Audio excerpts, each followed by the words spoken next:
Hello, you. My name's Jonti. And I'm Brandon, also known as B Squared, and this is This Week in Ink. Each week we'll be wading through the Inklands to bring you the news and views on all things Lorcana.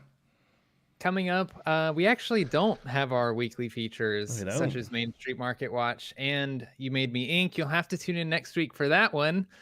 We're gonna discuss something different, something that's been talked about a lot recently in the Lorcana community, specifically casual and competitive play and the state of Lorcana, and maybe some problems in those areas, and hopefully how those problems might be fixed.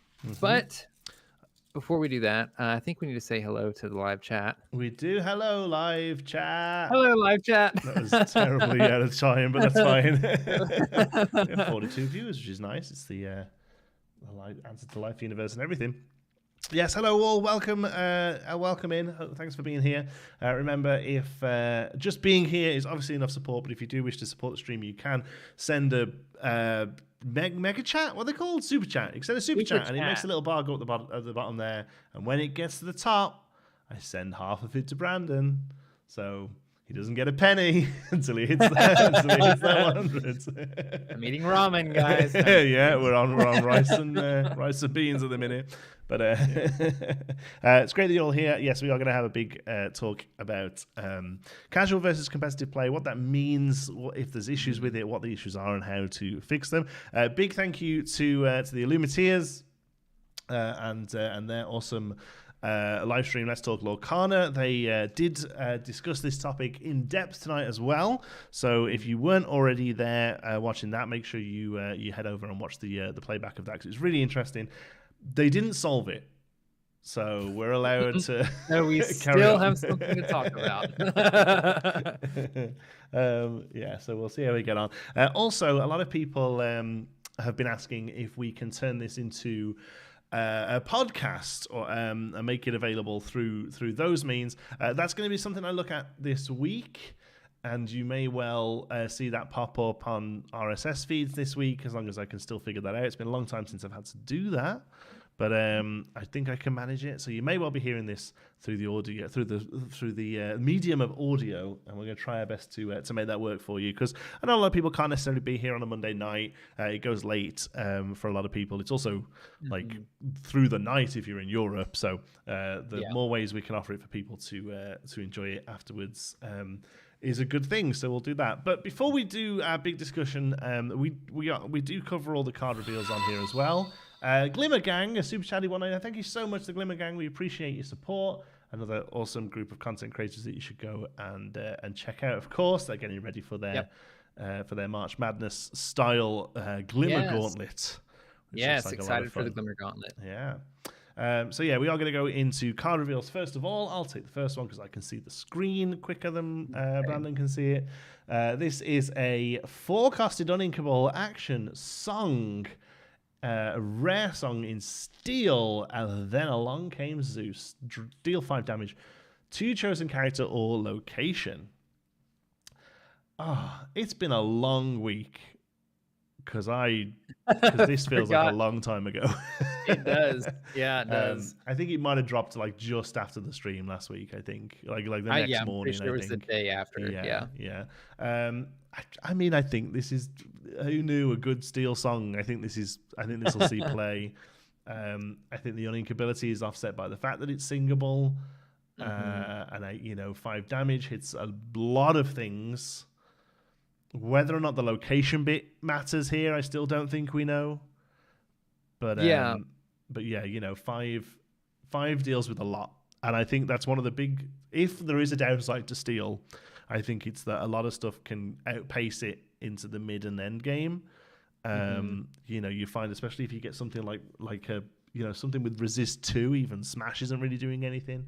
I think like 5 is letting you play into that sort of mid to late game with damage dealing removal. Yeah, just being able to sing this song and deal 5 damage for free is pretty big. We already see Strength of a Raging Fire and Let It Go played just as damage dealing songs. And yeah, I'll be interested to see if the location thing matters. Like you said, I'm wondering if it gets Seas play anyway, just because of how strong it is. I'm thinking of I think it probably does. Yeah, I think it probably does. The fact that it says character or location, I think the location bit might not matter, but I think this probably sees play. Is it enough to go and find you 4 copies of Sebastian? I wondered if we'd see Sebastian make his way into these Steel Song decks for that Singer 4. It seemed pretty random so far because we don't really have. I don't know if we have many 4-cost songs, much less ones that are like. I don't think we really do. No, and maybe if we get a second one, if we get a decent one in Amber, maybe that puts Sebastian on the map. But that really sets up for some anti-location decks where you'd be playing Sebastian on 2, and then if your opponent has a location out there, an early location with a lot of willpower, you can play this for free and get rid of those pretty easily. So yeah. Hey all, is Dan here? Says the Lucius. I believe so. I think I heard Dan him groveling in the chat before. Yeah. You can take the next one. Next is an inkable 5-cost uncommon steel card, Simba Rightful King. He has 4 strength, 6 willpower, 1 lore, with the ability Triumphant Stance. During your turn, whenever this character banishes another character in a challenge, chosen opposing character can't challenge during their next turn. I don't think this is very good. I'll be honest with you. I don't think it's great. No, I think it doesn't die to. And then along came Zeus, to be fair. But it gets past that. It does survive that.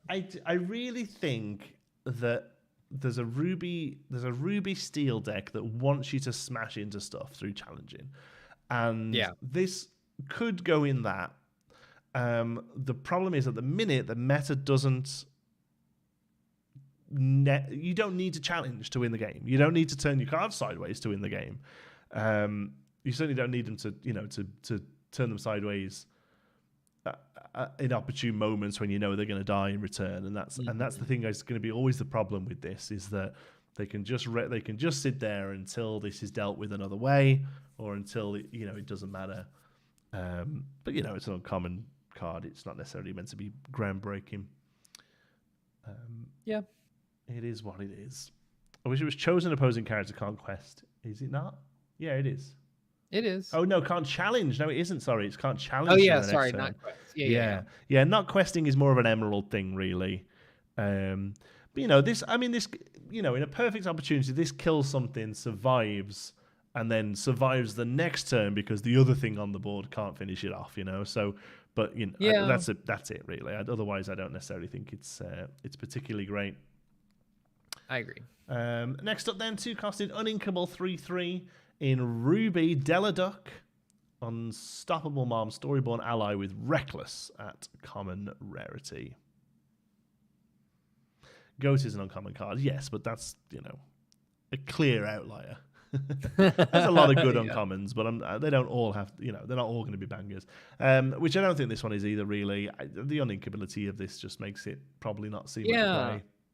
Yeah, it's a little weird. I mean, it's obviously has higher stats than you would expect for a 2-cost character, but it also has reckless. Yeah. I feel like almost that on its own, just like giving it reckless and some extra stats would have been enough of a balance. Much of a Maybe there's downside, yeah. yeah. Maybe there's more cards that synergize with reckless characters that we don't see yet. Because isn't Cogsworth the little one? Doesn't he let you like exert them to gain Yeah, lore? he gets rid of it. He gets rid of the reckless. He says you can tap it to gain a lore instead, but yeah. So maybe there's more like reckless synergy we don't know about yet. Maybe. I don't hate it. I don't necessarily think having to have a card in your deck to maybe make this one better is enough, you know. So yeah. Espion saying draft chaff. I think you're right.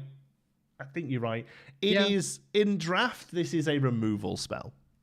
And maybe that's enough for it. Yeah. In draft, it's not that bad. Yeah.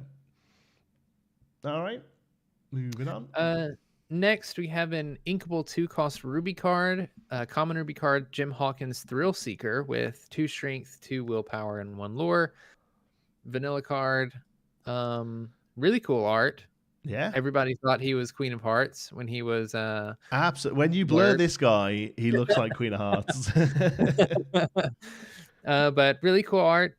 Vanilla, not much else to say. I do find it a little interesting. I will point out that we have like Cruella and Jafar, who is this exact same card, except they can hit evasives on their turn. So just a little interesting that he's that, but without evasive, and obviously Ruby. Yeah, that's true. Are they uncommon? Those ones, the ones that I hit think evasives? Cruella is. Yeah, I mean that makes sense. The rare, so the only real cost there is rarity. Yeah.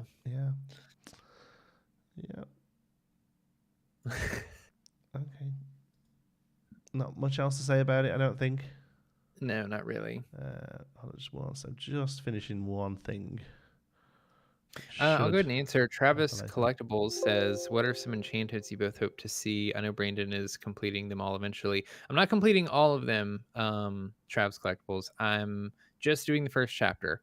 But that being said, I would love to see a Milo Thatch enchanted card. We'll get to one of his cards later for this set. That would be one that I would probably keep. Because I haven't kept any of the ones from Rise of the Floodborn. Oh, really? Yeah. They just haven't sat with me well. So you just flipped them. Yeah. I pulled 2 of them back to back. And within an hour they were traded away for some cards that I could play with. All right, next up we have my screen's playing up, I'm sorry. There we go. Next up we have a 2-costed inkable 2/1 for 1 lore in Emerald. Morph, Space Goo, Storyborn Ally, Alien with the ability Mimicry or Mimicry, as I heard somebody on TikTok call it. You can play any character with shift onto this character as if this character had any name. This is a rare card in Emerald, and I mean, there is so much to say about this card, but I feel like it has all been said all week. Yeah, I mean, I'll say it again. All right, go on then. He lots of potential with Morph. Obviously, having a character that any character can shift on, it gives every shift character that didn't have or almost every shift character that didn't have an efficient shift target. They now have one with Morph. The only downside being that you're forced into Emerald, of course. Another downside, which is one that we see very many Emerald characters have, is it dies to removal and just kind of dies to steal. So I don't think that makes this card unplayable or anything. There's definitely, your opponent's not always going to have the answer, and you're not always going to play against steal. There's a couple cards that aren't in steal that can also answer this card, but I think Morph will be not bad. I just think there are too many cards in Lorcana currently that will keep him in check. Like he will never be overpowered, I think, or overrepresented. No. Yeah. Okay, so if you wanted to really dial this up to still be comfortable but great, do you make it a 2/2? I don't think that helps. Do you not? Well, it gets rid of it. Stops the pinging stuff killing it. Stops the pinging stuff killing it. Yes. It would. I don't know. I mean, like, it maybe makes it more consistent, but I don't know that it's consistent enough to matter. Okay. Just because, like, there's still cards that answer this card that will be played, that are already being played. I'm going to go to the opposite end of the spectrum then. Do you give it Ward? Ward would be crazy on this card. Yeah. So there's no in between, right? There's no in between, I don't think. Yeah, if you gave him Ward, completely different story. Broken card, like, would be phenomenal. I agree. But yeah, no, great card. Whether or not it's the best card, I think it's. I don't know. I think it's great though. I think it's going to be interesting to build around. It's going to be interesting to see what it slots into. It's just one of these cards that made me go back and look at all of the Floodborns again. You know, like in any card that makes me do that sort of thing, I think it's great. Stephen says a 1/1 with Ward. The willpower could be 0. It wouldn't make a difference. This is not hitting anything. Like it doesn't matter. No, never. Yeah. I don't feel like Ward makes it that much more playable than it is. That's interesting. I think it does. I think Ward is very strong, and I think the biggest problem this has is that it's played on the same turn as Bucky, and they both want to go in the deck that this is making, and they both want to be there as early as possible so you can start getting value out of them. So that's the only thing really I think is it's. Because you play, so the problem is if you can't really play this and then Bucky next turn, because what you really want to be doing is playing this and then doing a nice shift 3 onto it next turn. Yeah. So do you play Bucky on 2, you play this on 3, then you aren't really getting any value out of it and shifting onto 4. Well, and then you're really playing in dangerous territory, because I think the best time to play this card is on turn 2, because your opponent needs very specific cards and very specific sequence of cards to get rid of him immediately. And for that reason, he could be a really good card, right? He is a by far, or he's most definitely a damage magnet. And even in the late game, there will be times where maybe you play a Cinderella, a Stitch, and a Morph. And now it's like, okay, well, you have to take out the Morph. And then if you can't take out one of the others, it creates this guessing game where you don't know what your opponent might be trying to shift. And there's things like that can be played with. But yeah, if you're waiting till turn 3 to play this card, I feel like you're really playing the odds on whether he survives until long enough to be shifted on. I'm wondering if you have to choose between Bucky or Morph in these decks. Yeah. Because although both would love to see them. And to be fair, Franz makes a good point then. It's if you're not playing discard, it doesn't really matter. Yeah. I mean, that's true. I think the reason why I think of Morph alongside Bucky is, obviously very similar cost cards, very similar sort of slots in the deck. I think there is an Emerald Steel deck that really focuses on discard and the cheap Floodborns. That just gets better with this, because you also then can also get the Bell Archer out on curve, which is, obviously could be a part of discard that we're not really seeing yet. So that's the only reason why I think of him and Bucky in the same sort of breath. But yeah, you're right. They don't necessarily go in the same deck. Still, really interesting card. Definitely an interesting one to talk about. We'll see whether it actually finds a slot anywhere. Let's take the next one. Yep. Next we have an uninkable 4-cost Ruby super rare card. Prince Eric, Expert Helmsman. He has 2 strength, 2 willpower, 2 lore, with the ability Surprise Maneuver. When this character is banished, you may banish chosen character. I'm actually really interested in this card. I think it has a lot of potential, especially in Ruby. I absolutely can see this being played right now. I can as well. Again, we sound like broken records here, but the uninkability is probably the only real thing, in a color that's using a lot anyway. But I think this is great. I think this is a really good card. I'll be honest, when I first looked at it, I was like, oh, okay, would you teeth this? Would you sing teeth with this? And get rid of him, to get rid of, you know, to two things. You know, you're technically doing a 2 for 2, but you know, or you're hitting into something like that. And I think after I thought about it for a bit, I think he just quests. I think he just sits there and gains 2 lore. I'm trying to come up with these combos with him, but I think he just quests. It's yes to all of that. You know, it's like if you need to, like, you can teeth and banish something with 2 willpower or 2 remaining willpower and then banish something else. Yeah. If not, you can just quest with this all day long. And maybe your opponent can trade with like a, you know, vanilla 2/2 that they have on board, and that stops this.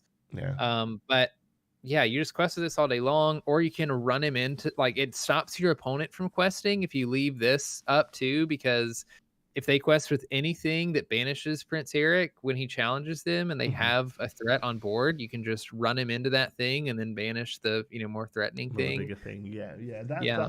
That 2 for 1, it's one of the things that a lot of people often miss, you know. I all the time when I'm playing this I play the Bucky discard Floodborn focus deck at the moment with Steel, and the amount of time people do the math wrong on Big Tink and let me just pick stuff off, and I just get you know it happens all the time, and I think this is happening as well. But I love it. I think it's a great card. I want 4 of them, please. Yes. Quickly. 4 as well. I mean, in the Amethyst Ruby deck, I suppose it's a relatively contentious slot because it's sort of rabbit and goat. But I still think this is really good. Yeah, me too.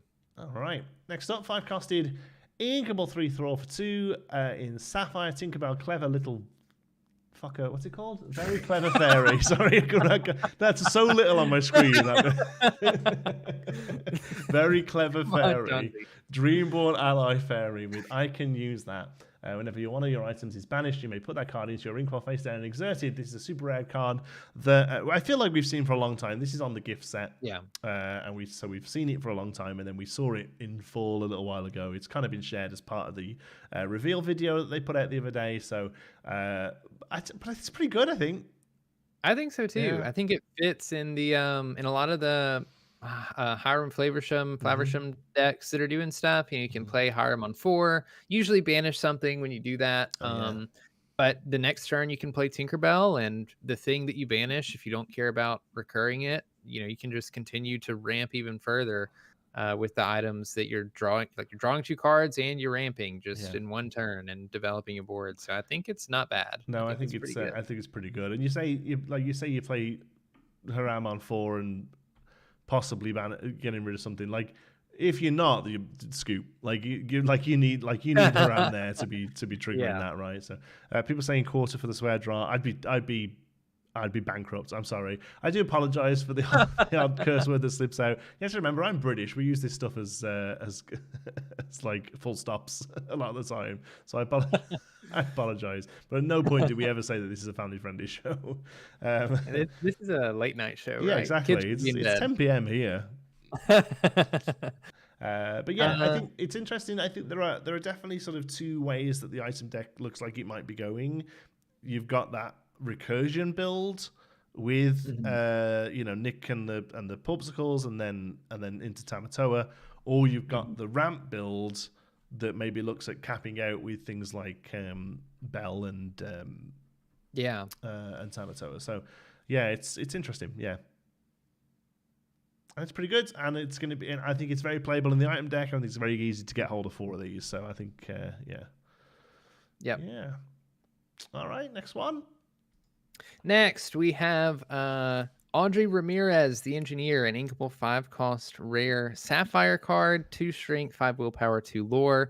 She has ward and the ability spare parts whenever this character quests. Ready one of your items. I'm so excited because this was the first character that we saw that featured Atlantis, the Lost Empire. Yeah, the Lost Empire. I wasn't expecting to see Atlantis in Lorcana, especially the same set that we saw Treasure Planet really, fully come in. So was very excited and surprised to see that. I also think this card is pretty dang good. Yeah, I think this is very playable. I mean, it only goes in an item deck, but it really goes in those item decks, I think. Yeah. Yeah, there's a lot of items already that would do really cool things if they could be used twice in a turn. I'm sure there's going to be more coming that will also benefit from this card. She has wards, so she's going to be difficult to get rid of. So you can just keep doing stuff with your items. Yeah, she's a solid quester. She gets to quest on turn 6 almost definitely. And then you're just going to see value out of it. So yeah, I think she's really good. I think what's interesting is not only are we seeing Treasure Planet at Atlantis, it seems like they're getting the Basil of Baker Street treatments, and we're just getting we're going to get like 20 cards from each. Not only are we just seeing a little bits of them, they're dropping a lot of them. So interesting stuff. Alongside the sort of Saturday morning cartoon stuff, which is where the next one comes from, a 3-costed inkable item in Ruby, Sumerian Talisman, with the ability Source of Magic. During your turn, whenever one of your characters is banished in a challenge, you may draw a card. Uncommon card. Again, this is very much like that Simba beforehand. There's a Ruby Steel deck that wants to challenge lots. It doesn't get to challenge lots. Yeah, I think that's the biggest issue with this. Like, Ruby is the ink that has the least available card draw just within it by itself. So it needs more help in that area. But yeah, it's just so easy for your opponent to kind of deny this for you. I don't know that this will be very good. In pretty much every other ink, there are other ways that you can draw that might be a little bit more reliable or a little bit better. Maybe you can get away with playing this item, and then unlike a card like Queen of Hearts that has a very similar ability, you don't have to really worry about this being banished unless there's a lot of item removal being played by your opponent. So you could just play it, and then it's just kind of one of those things where now your opponent gets punished every time they exert something, and you get to challenge, or or you just exert stuff and they have to banish happening on both sides, which is good. But other than that, I don't know how playable this card will end up being at the end of the day. I think I'd draft it. Knives in the chat. Yeah, heck yeah. It's good, solid filler, a good card in limited. Yeah, I think so. You draft it. A card draw is so limited, and you're going to be, and also there's a lot of your removal is probably coming from challenging, a lot more so than targeted removal. So yeah, I think it's very draftable. But that's probably about it. People are asking where this is from. It's not from a movie. This is from DuckTales. This is the talisman that Magica Dispel is trapped in. And I think, Magica Dispel, I don't feel like this is a spoiler at this point, because if this is a surprise to you, then you're just not enough of a Disney fan. I'm not telling you anything that hasn't been publicly available. But Magica Dispel was trapped inside of this. Here it showed as being cracked open. Magica Dispel also has a shadow form. And if you watch the video that this features in, at the end of the video, after the sort of Lorcana logo fades out, it comes back up again to a talisman, and a shadowy arm grabs it. And that's 100%... it looks just like her arm. So yeah, so we're going to have a Magica Dispel and a shadow form, and I think she's going to be an Amethyst, and I feel like there might be a bit of a narrative through the Amethyst cards there, and that's why we haven't seen any of them yet. Knife said it's 7 years old. Assuming you mean the redo of it, it's 7 years old, but it's DuckTales is very old. It's the original. The remake is great, but Magica Dispel and her shadow features in the one from the 70s or whatever it was. Yeah. Speaking of more DuckTales, this next card actually got me to start watching the series. I watched the first 3 episodes and have loved it. It's great fun, eh? Then. Yeah, it's really, really good. I watch it with Xander all the time. That and Bluey. Oh man, if we ever got Bluey cards, I'm free. That and Bluey we watch all the time. The next one is, go ahead. The next one is Lucky Dime, an uninkable 7-cost legendary Sapphire item card, the first legendary card that is not a character that we have in Lorcana, so that's pretty cool. I think a very fitting card for this. It has the ability, number 1, you can exert the item and pay 2 ink to choose a character of yours and gain lore equal to their lore. Before you ask, yes, this works with Tamatoa and Belle and Alice and all the other cards that don't have a lot of printed lore, but can gain a lot of lore circumstantially. So if Tamatoa has 80 items out on board and has 80 lore, then you can use Lucky Dime to, to get 160 lore. Yeah. I'm really excited about this card. I love how thematic it is with Scrooge McDuck. Scrooge can play this item for free when he challenges and banishes a character. I don't know that there's going to be a lot of synergy there, but I kind of hope there is. And there is a line. There may have been a line before, but I think there's a more approachable line now, where you can actually go from 0 to 20 lore in one turn. That's it's still a lot of setup. I wonder if that was possible. Well, I mean, yes, it is possible before, because if you have enough characters out, you can do it. Yeah, right? Yeah, of course. But yeah, I understand what you mean. Like, effectively do it with a minimal number of characters is 20 lore. Yeah. So I don't think it's going to be very easy to pull off or consistent to do the 0 to 20 part. I think you might be able to construct a deck that utilizes Lucky Dime with Audrey and with Belle, being able to exert and unexert and do all this other kind of stuff. So we'll see. I'm really excited about the card. This is a very fun card, if anything, for me. I think it's fun. It's a bit of a build around. Naif in the chat was saying that it's a trap in draft. I think it might be a trap, full stop. Honestly, I think it might be a trap. I think it's a bit of a win more thing. If you're able to get this down on 7 and get a good amount of questing out of it, you're probably already doing okay, and there might just be something better to do on 7. I don't know. Yeah. And also an uninkable item. If I played this, I'd draw this turn 1 and 2. I know it. I'd mulligan 2 away and draw the other 2 in my opening hand.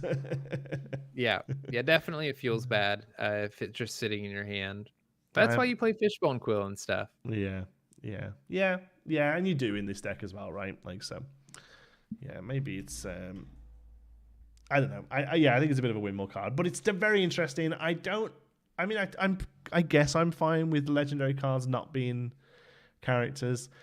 What I don't love is and this happens a lot with the characters. I don't love a lot of the legendary cards are their real build around cards, and it can feel a bit bad to pull them sometimes if it's not a color that you're playing or not a deck that you're building, you know? And I think this is going to be one of those. I'm not really into the items deck, and I'll be a little miffed every time I see this, I guess, Yeah, I get that. I've pulled quite a few Namaris and Snow White legendary cards from Rise of the Floodborn, and every time I'm just like, I'm never using this card. There's so many other legendaries I'd rather pull that I need or would just be willing to play with. Yeah. So I get this is that. one you've got to really lean into if you want to play this in the deck. It's not. I don't think this is worth I'll try 2 of this in a deck and see. You're building the deck around it, I think, and that's what they've always said is the plan with legendaries. They want them to be interesting builds rather than just very strong cards. So they're sticking to what they said, I think. Yeah. Frame break. Yeah, it's only subtle, but it does frame break. That's him and this card and Jim are the only 2 I think so far. Oh, nope, there's one coming. Oh, cool. Yeah. Next up, 5-costed Inkable action song in Sapphire, Friend Like Me. Each player puts the top 3 cards of their deck into their Inkwell face down and exerted. This is a rare card. I'm very disappointed. Friend Like Me is one of my favorite Disney songs, and I don't think this is very good.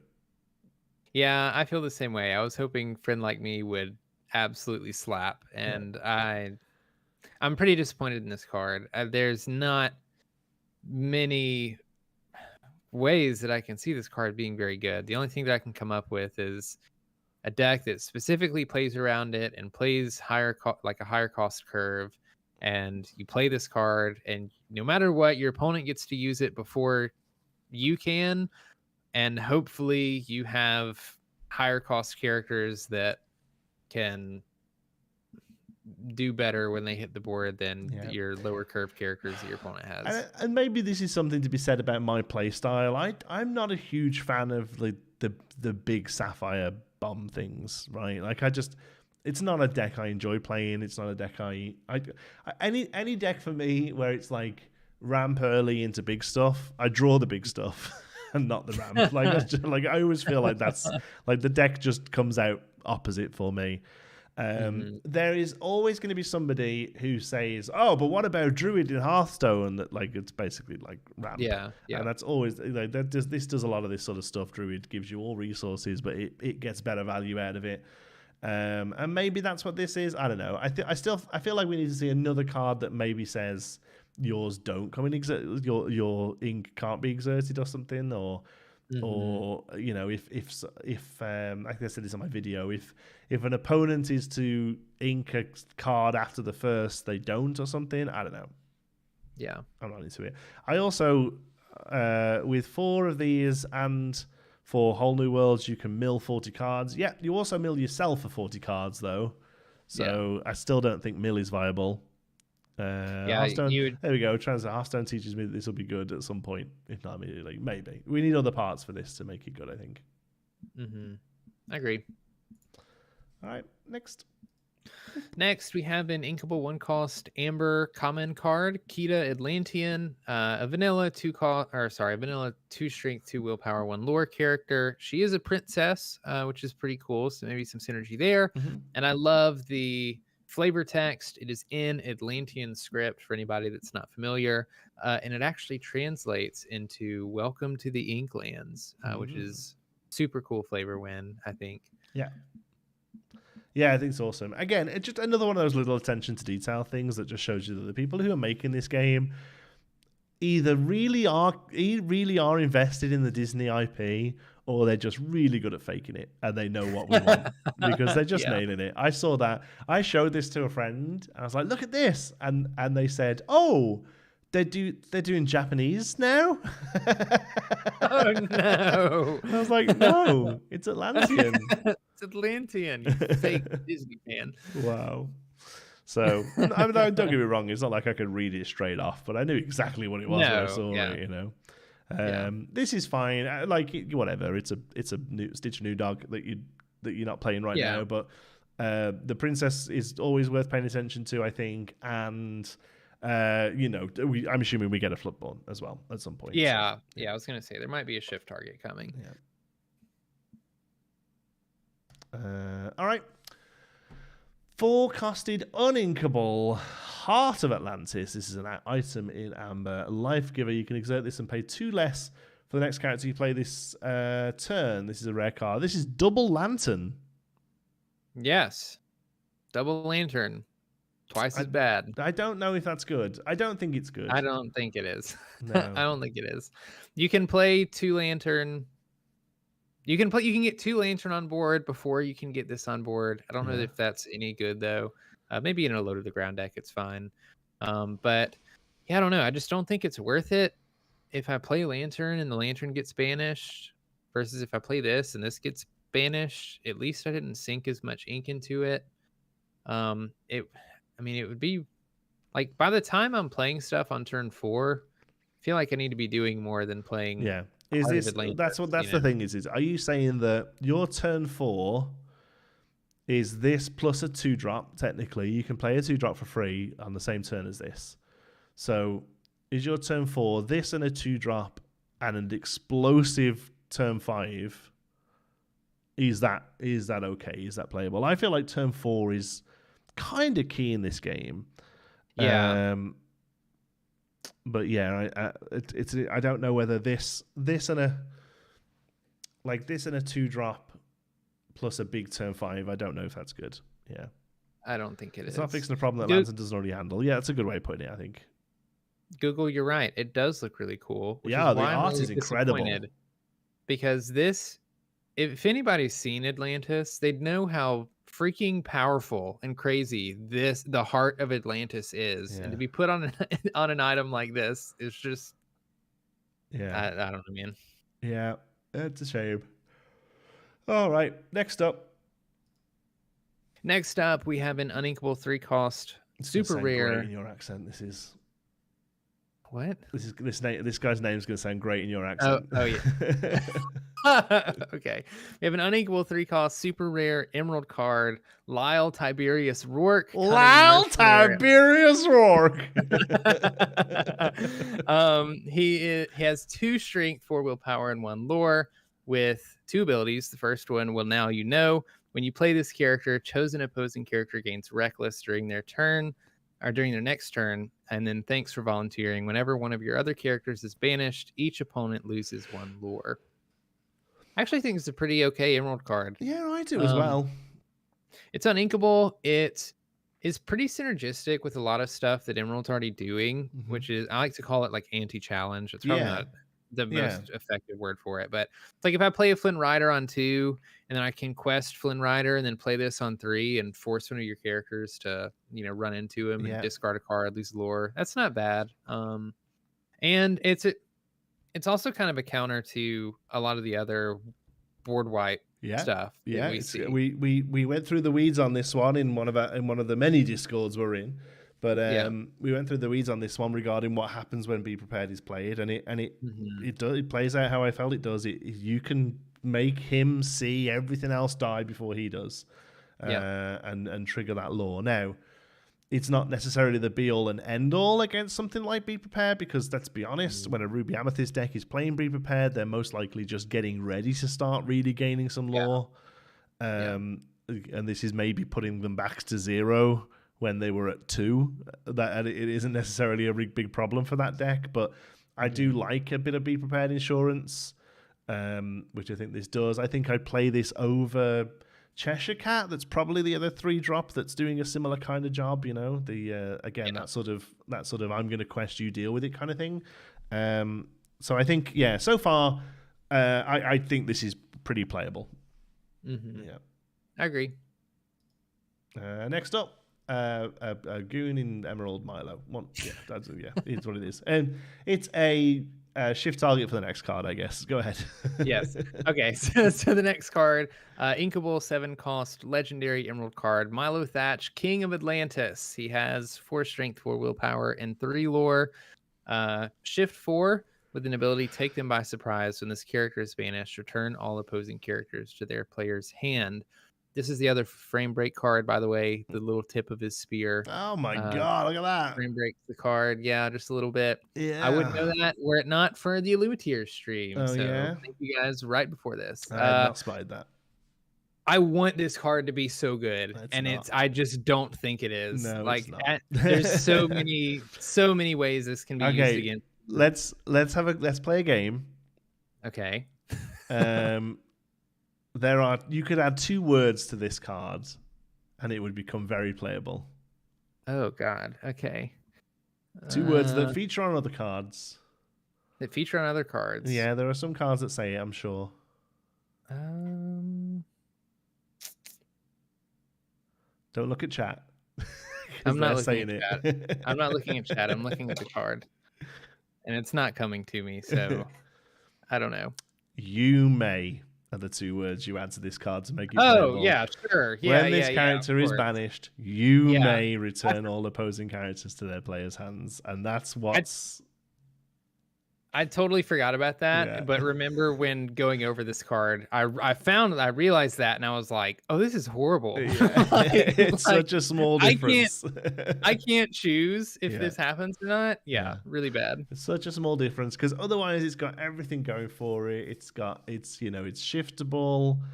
A 4/4 for 3 lore that doesn't want you to kill it. It's got everything going for it.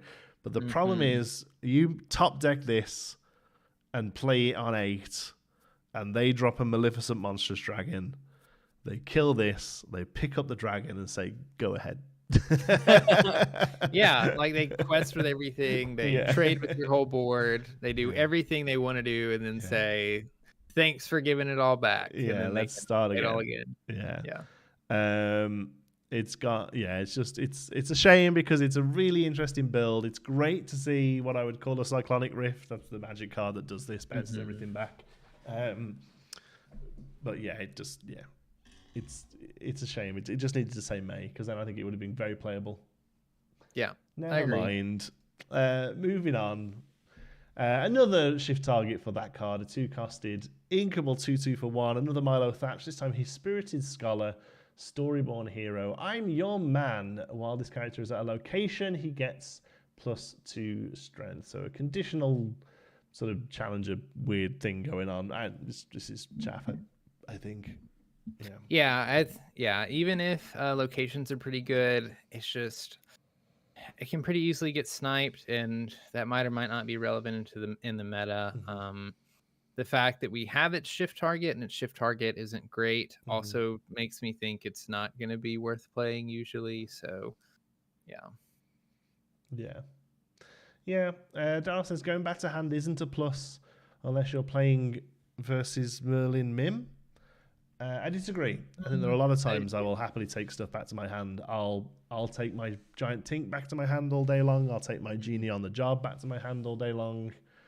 I will quest with some squishy questers and put them back into my hand and feel relatively happy about it.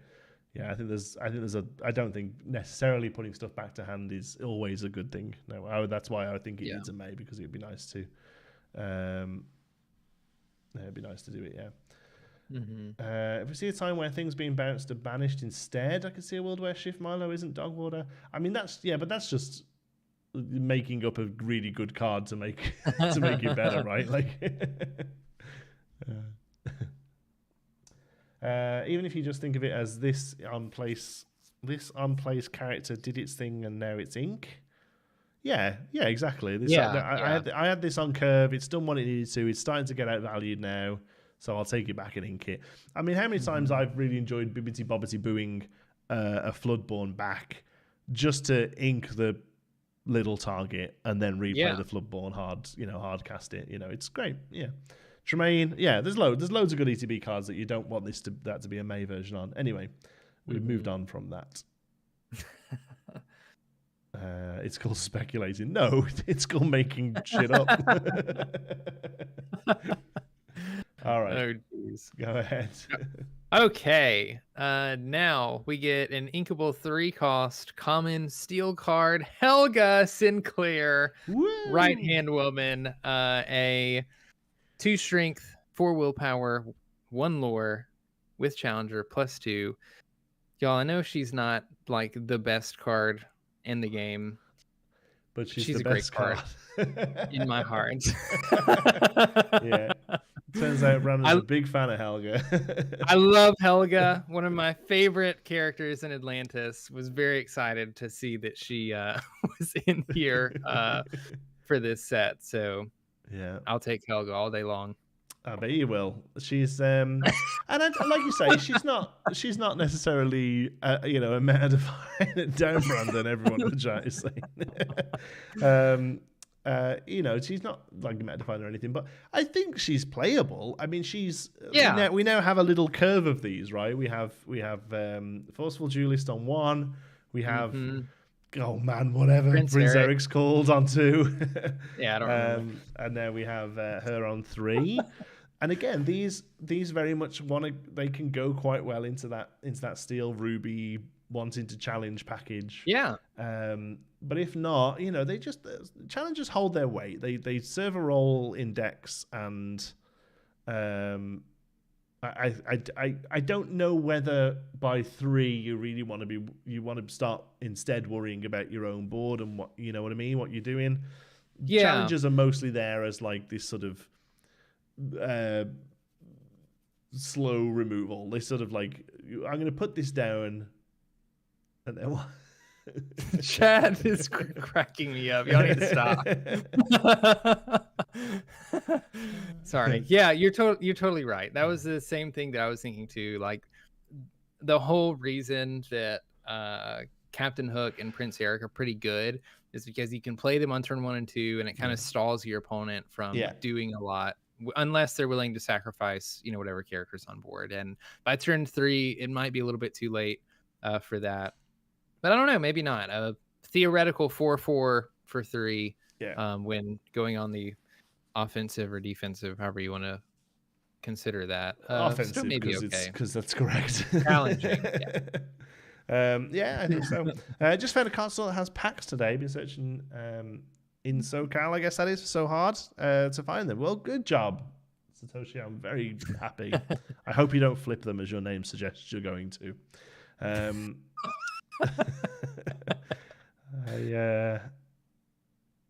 just checking. I'm drafting this all day. Yeah, very draftable. I think it probably sees a bit of play in some decks maybe as well. At least people are going to try it out.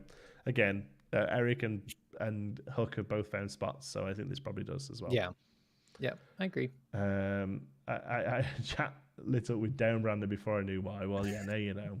Brandon's a horn dog for Helga. He likes the bad girls. I mean, she's badass. I'm not gonna lie. She's pretty a cartoon. Yeah. What's wrong with that, Jonti? And next up, we have a 2-costed Inkable 2-3 for 1. Kida Royal Warrior, Storyborn Hero, Princess with Bodyguard. It's Princess Simba, folks. Yeah, I think this is pretty crazy. Yeah, this is a steel Bodyguard on 2. Like, just goes into the decks that Simba's in if you're playing Amber Steel, and just makes that more consistent of finding as your 2-drop. Yeah, I think it's really cool that we have another Bodyguard, 2-cost, great statted in another ink. I mean, I don't know that anybody was specifically playing Amber for Simba, but it definitely opens up some more interesting ink pairings now for maybe more aggressive decks or even mid-range decks. Yeah, I think this goes in the sort of Amethyst Steel that's build. exactly what I was thinking. Yeah, that's doing the bouncy Amethyst stuff. But then, you know what, if you don't find your bounce, this is just another way to protect those early questers, right? And the Pinocchios and the Maleficent. Yes. Yeah. The Duke stock's increasing. The Duke? Oh, for Princess +1. Oh, God, I totally forgot about him. Strength. Yeah. No. Does he give him 1 strength? I think so. No, then no. No, like he's not good. Yeah. Like, it doesn't matter. You can have 100 princesses all playable in Amber and you still wouldn't play him. As soon as we get one of those that says 1 more lore, then I'm interested. But I just don't. I don't value stuff that adds strength. Steven, don't tempt me to go to either. I can't go to either right now. What are we saying? Steven says, I'd say there's a higher chance of Helga cosplay at D23 than at Gen Con. Just saying. I think it sounds like wherever Brandon goes, there's going to be a Helga cosplay because he's going to do it. Yeah. Do it. Yeah. I'll be Milo. I can do a Milo cosplay. Yeah, you got a Milo. You got the Milo going on. I can see that. Yeah. Is that what it is? Because you think yourself as a bit of a Milo? You like the idea of Kida and Helga fighting over you? Oh my God. There was a thing that came up a while ago on one of the Disney fact sites that I look at, and it was saying something like Rapunzel is meant to be 18 and Flynn is meant to be 27 or something, which makes it the biggest age gap in a Disney movie relationship. And I was like, I'm pretty sure like Milo is in his 20s and Kida's like 1,000. Yes, Kida's no. Okay, so I watched the show last night. Kida is over 8,000 years old. Right, so surely that counts. Yeah. They totally missed the mark on that one. Yeah. All right. There you go. We caught up. That only took us an hour. That wasn't so bad, eh? Yeah. We managed to get through all of the reveals. Before we move on to our main, maybe not 27, but it was like a 5 or 6 year gap, and it was meant to be the biggest one there'd been. Maybe it was like 25 or something. I forget now. It was something like that. But I remember very much thinking, hold on, I'm pretty sure Kida is like thousands of years old. Before we move on to our main topic, I thought I'd do something that we haven't done before. Okay. I thought we would show people what next week's thumbnail looks like. Next week in ink is a little bit early. Week in ink. The thumbnail looks like this. Ooh, what could that be? What could that be? So, just so you've heard it here first, folks. Same time, same bat same time, place. same bat place. You can join us as we get to show you all something. Hi, everyone. Hi, Camille. Welcome. You're looking at next week's show's thumbnail. It's exciting stuff. It is exciting stuff. Yeah. So you get to come and join us. We'll be here at 9:30 Eastern, 8:30 Central. So this is a reveal of a reveal. An announcement of an announcement. And yes, I purposefully did the pog face. That is intentional. You'll laugh even more when you see the name of the stream. Yep. I'll say that. Guys, you should be excited for this card. It dare I say, it changes everything. Oh, what? You can't say that. Yeah, it's going to be exciting. So you guys should tune in next week. They're going to reveal pack tactics again. Yeah. Imagine that would be fun. To be fair, that would change everything if they just reprinted a set 2 card in set 3. Yeah. It wouldn't change everything for a good thing. No. In a good way, but it would change everything. Yeah. All right. So yes, the big topic of discussion this week, I guess, really this weekend, I noticed it a lot all across social media, was the dichotomy of casual versus competitive play. I used up all of my sort of mental juice there on the word dichotomy. So I'm now going to pass over to Brandon while I have a little snooze. Great. Okay.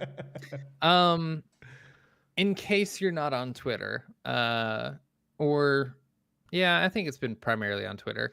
It has, and I'll say this as well before we move on. Sorry, this is such a random tangent, but we all moan a little bit about Twitter. I genuinely think, as far as open forums go, there are a lot of Discords that have really great stuff in them. But as far as open forums go, it's the best we've got for Lorcana. You compare it to Facebook.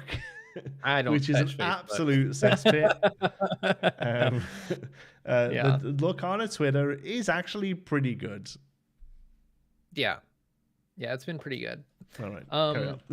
But recently, there's been some discussion over casual play and competitive play, and specifically around casual players. I'll be honest, suffering a little bit at League specifically, or just finding a place that they can have fun and play Lorcana and not be met with I don't want to say a bad time. Sometimes it is a bad time, but I don't know. It's difficult for them. I'll shout out Rebecca from the Illuminary. Mm-hmm.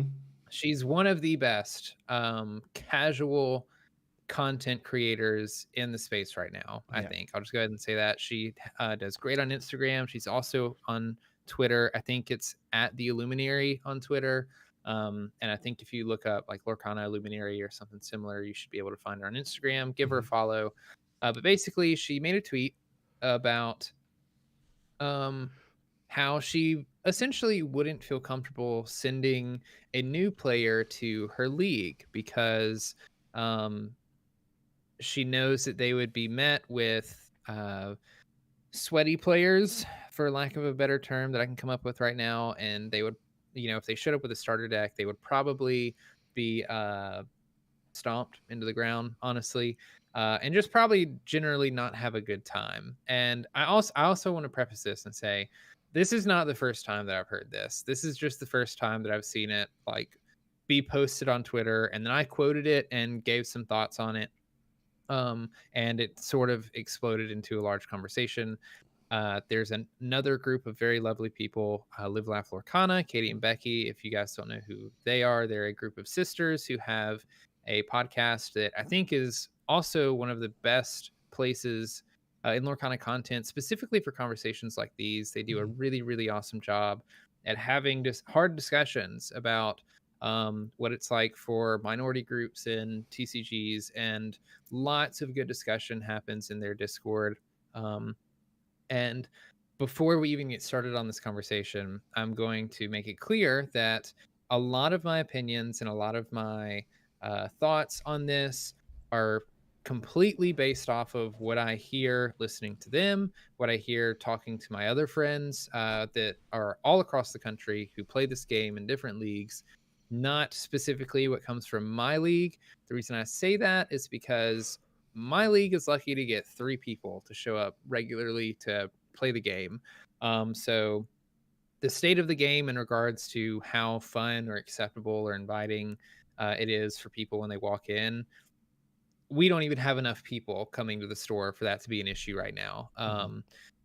But I have heard over and over again this issue that seems to be that players who consider themselves casual or people that are new to the game might struggle showing up to an LGS and feeling welcomed or having a good time, or a multitude of those things. So I don't know. I'll be honest. I don't really know like where to start in this conversation, it's because tricky. there's a lot. Yeah. I'll start by saying this. I completely agree with pretty much everything I've read, in as much as I do think it can be an issue.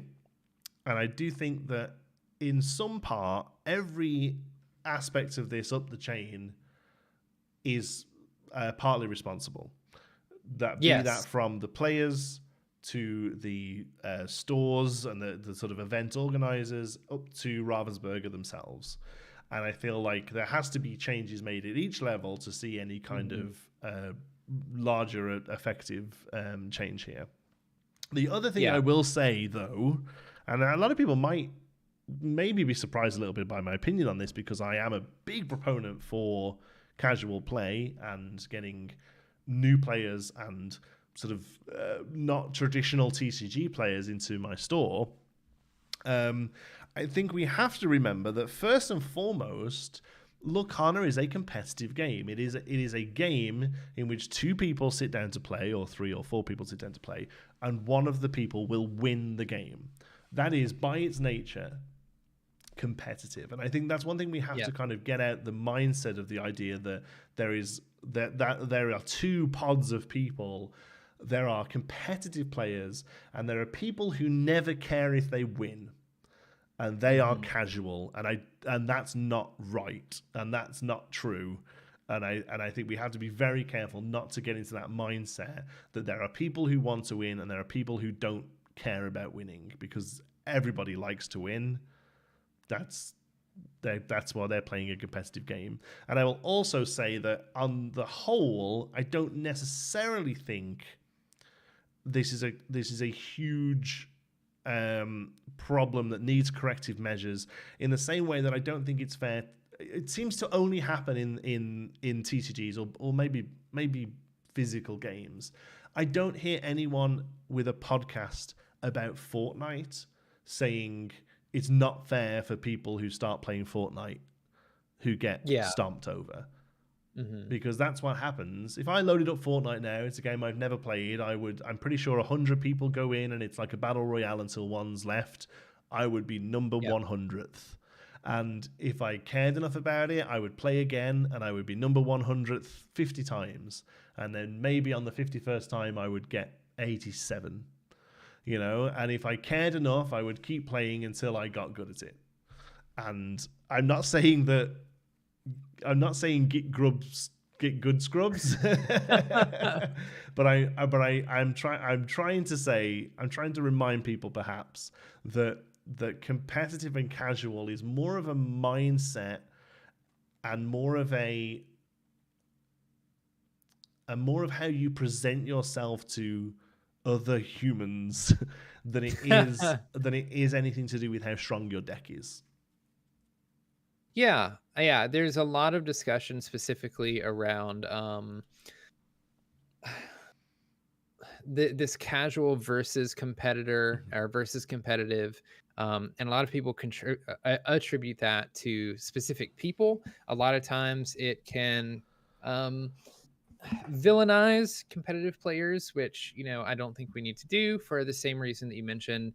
This is like a spectrum. Like, I feel like everybody lands on one side or the other of casual, or not one side. Sorry, I didn't say that right. Somewhere, I'm stumbling over my words. Sorry.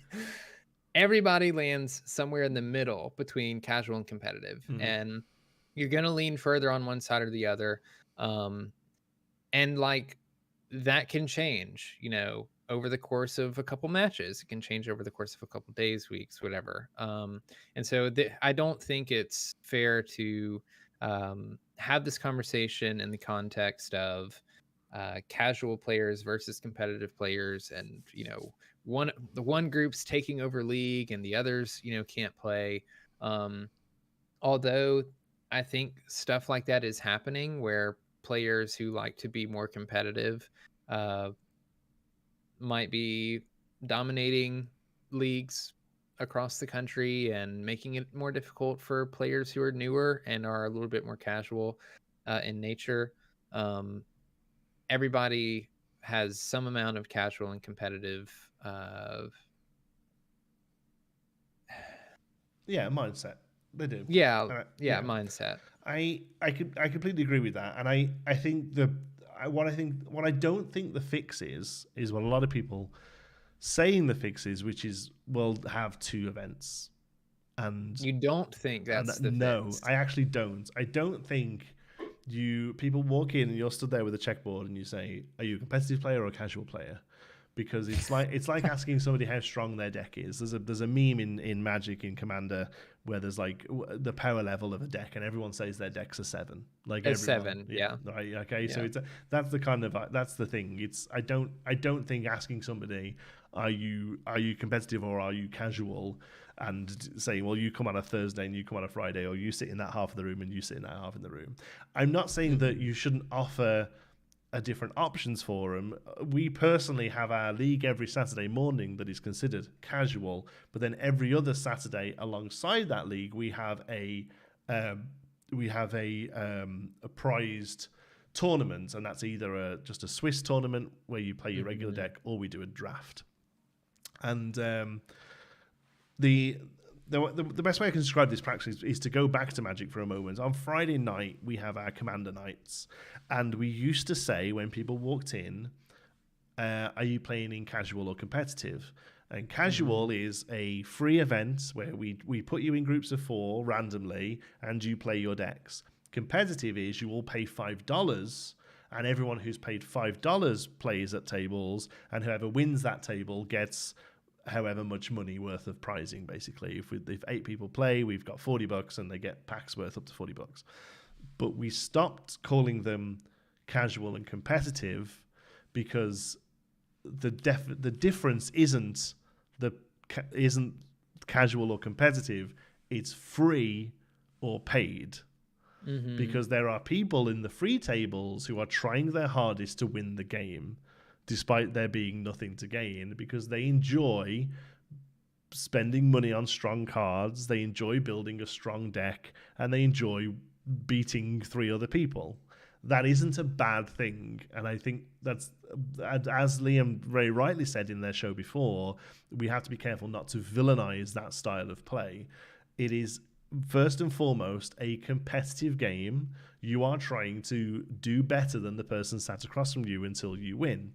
So there is nothing wrong with somebody coming with a strong deck and playing well, but they just don't want to pay. They're like, no, I'm happy to play free, but the difference isn't the power level of the decks or the effort the players are putting in.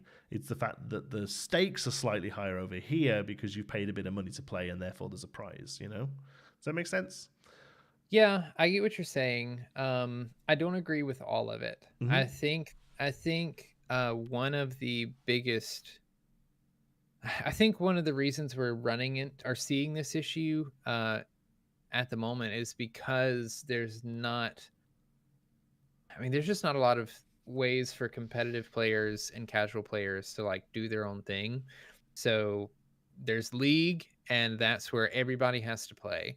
And stores can do their own events, like you mentioned. Your store, they you have your casual day and you have your competitive day. Every store runs their No, we don't. We have our league day and we have our prized event. Right. Okay.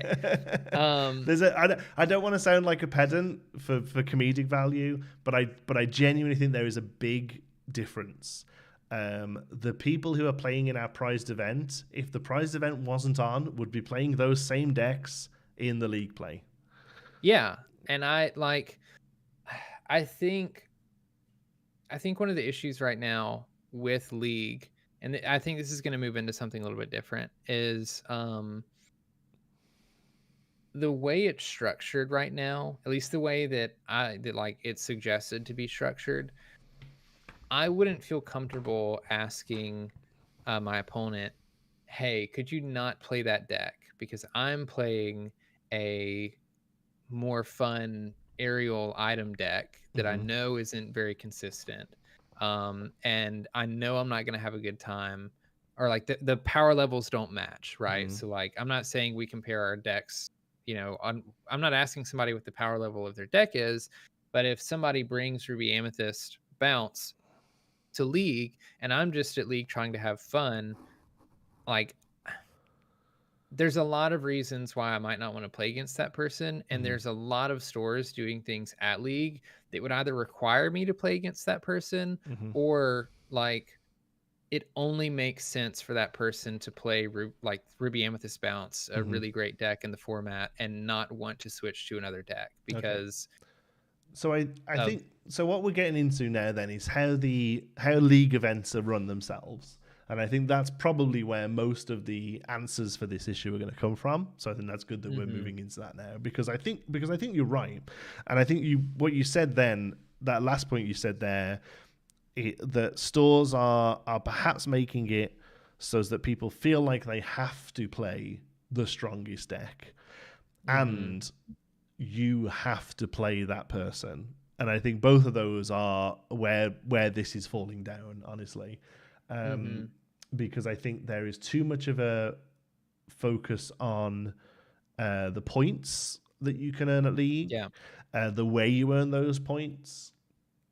So for instance, I've come prepared. Here are the OP documents. Yeah, I have it open on for set 1 and set 2. Yeah. And let's have a look. This is how Lorcana suggests that you should do this. First of all, it runs over 12 weeks, and it's split into 3 sections, and each of those sections is called a round, and you play in the 3 rounds. This is your best practices for running a league. First of all, pick a 4 to 6 hour time frame.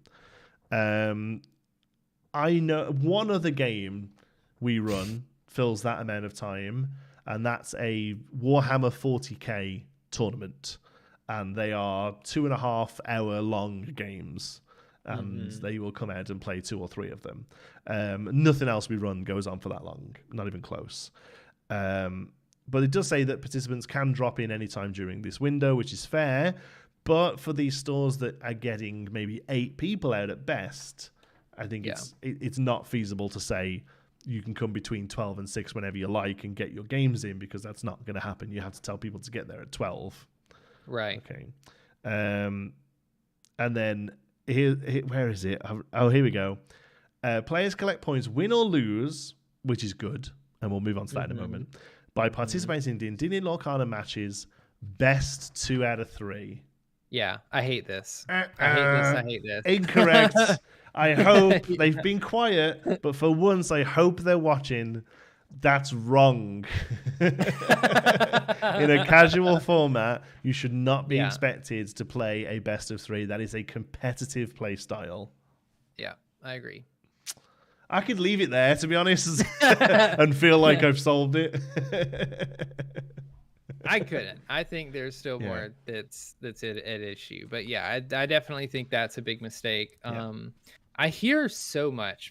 I haven't been to a store that does this. Like, the stores around me don't do this, but I hear all the time of leagues, casual leagues, that have 3-round Swiss bracket Swiss, which is not the right way to do it. That's not casual at all. No. Like, you're forcing me to play best of 3 against people that I don't know. Like, imagine I'm a mom or somebody, like, walked in, found this at Walmart, have no idea what the hell this game is, and I'm showing it with my starter deck, and I'm placed across from Bob or whoever that plays Ruby Amethyst every week and grinds Pixelborn. Like, I'm never having a good time. I don't know. I'm not going to say never. Like, people can be really nice, but even then, I don't know. It's just, I hate it. I wish it was just open play. Yeah. One round. Now, like you play to be whoever. fair, outside of the best 2 out of 3, the suggestion is open play. Yeah, like that's not an issue. They don't suggest that you run it as a Swiss tournament. They suggest you just say get your games in, and if you feel like it, if you feel like you should run Swiss, if you feel like you know your customers better, which in all fairness you should as a game store, but if you feel like you should know your customers better, you can do that. So and that's, I just think it's wrong. I think making somebody come and play best of 3 in a casual format, they're most likely only going to play against 2 or 3 people in their session, and again, you might be somebody you don't enjoy playing against. Now, I am a fan of competitive play. I'm not the best player. I'm not like the best competitive player, but I do enjoy sitting across from somebody and knowing that they are going to go as hard as I am. Right. And I do enjoy that, but I wouldn't enjoy that in a league. I wouldn't enjoy that in sort of random matchmaking. But I know that every 2 weeks I can either draft or I can bring out my Ruby Amethyst and I can sit across from somebody and I can laugh and I can joke and I can have a good time with them. But I can try and win the game and know that they're trying to win. And I dig that. Right, like I get off on that. That's how I enjoy playing my games, right? So I think that's super important. But when it comes down to what I think they're trying to do with League, which is just getting bums on seats and getting people playing this game, which I think is admirable and is the right way to start off, you're not doing it right by saying that games have to be best 2 out of 3. Also, go ahead. Sorry, before we move on, I'm just gonna highlight this part of the OP kit. The very first thing that it says, welcome to the Disney Lorcana League. What is League play? The Lorcana League gives your players a fun and friendly way to play, trade, and collect with other Lumineers. Like, it's supposed to be a casual, fun, open, like, thing. And let's see.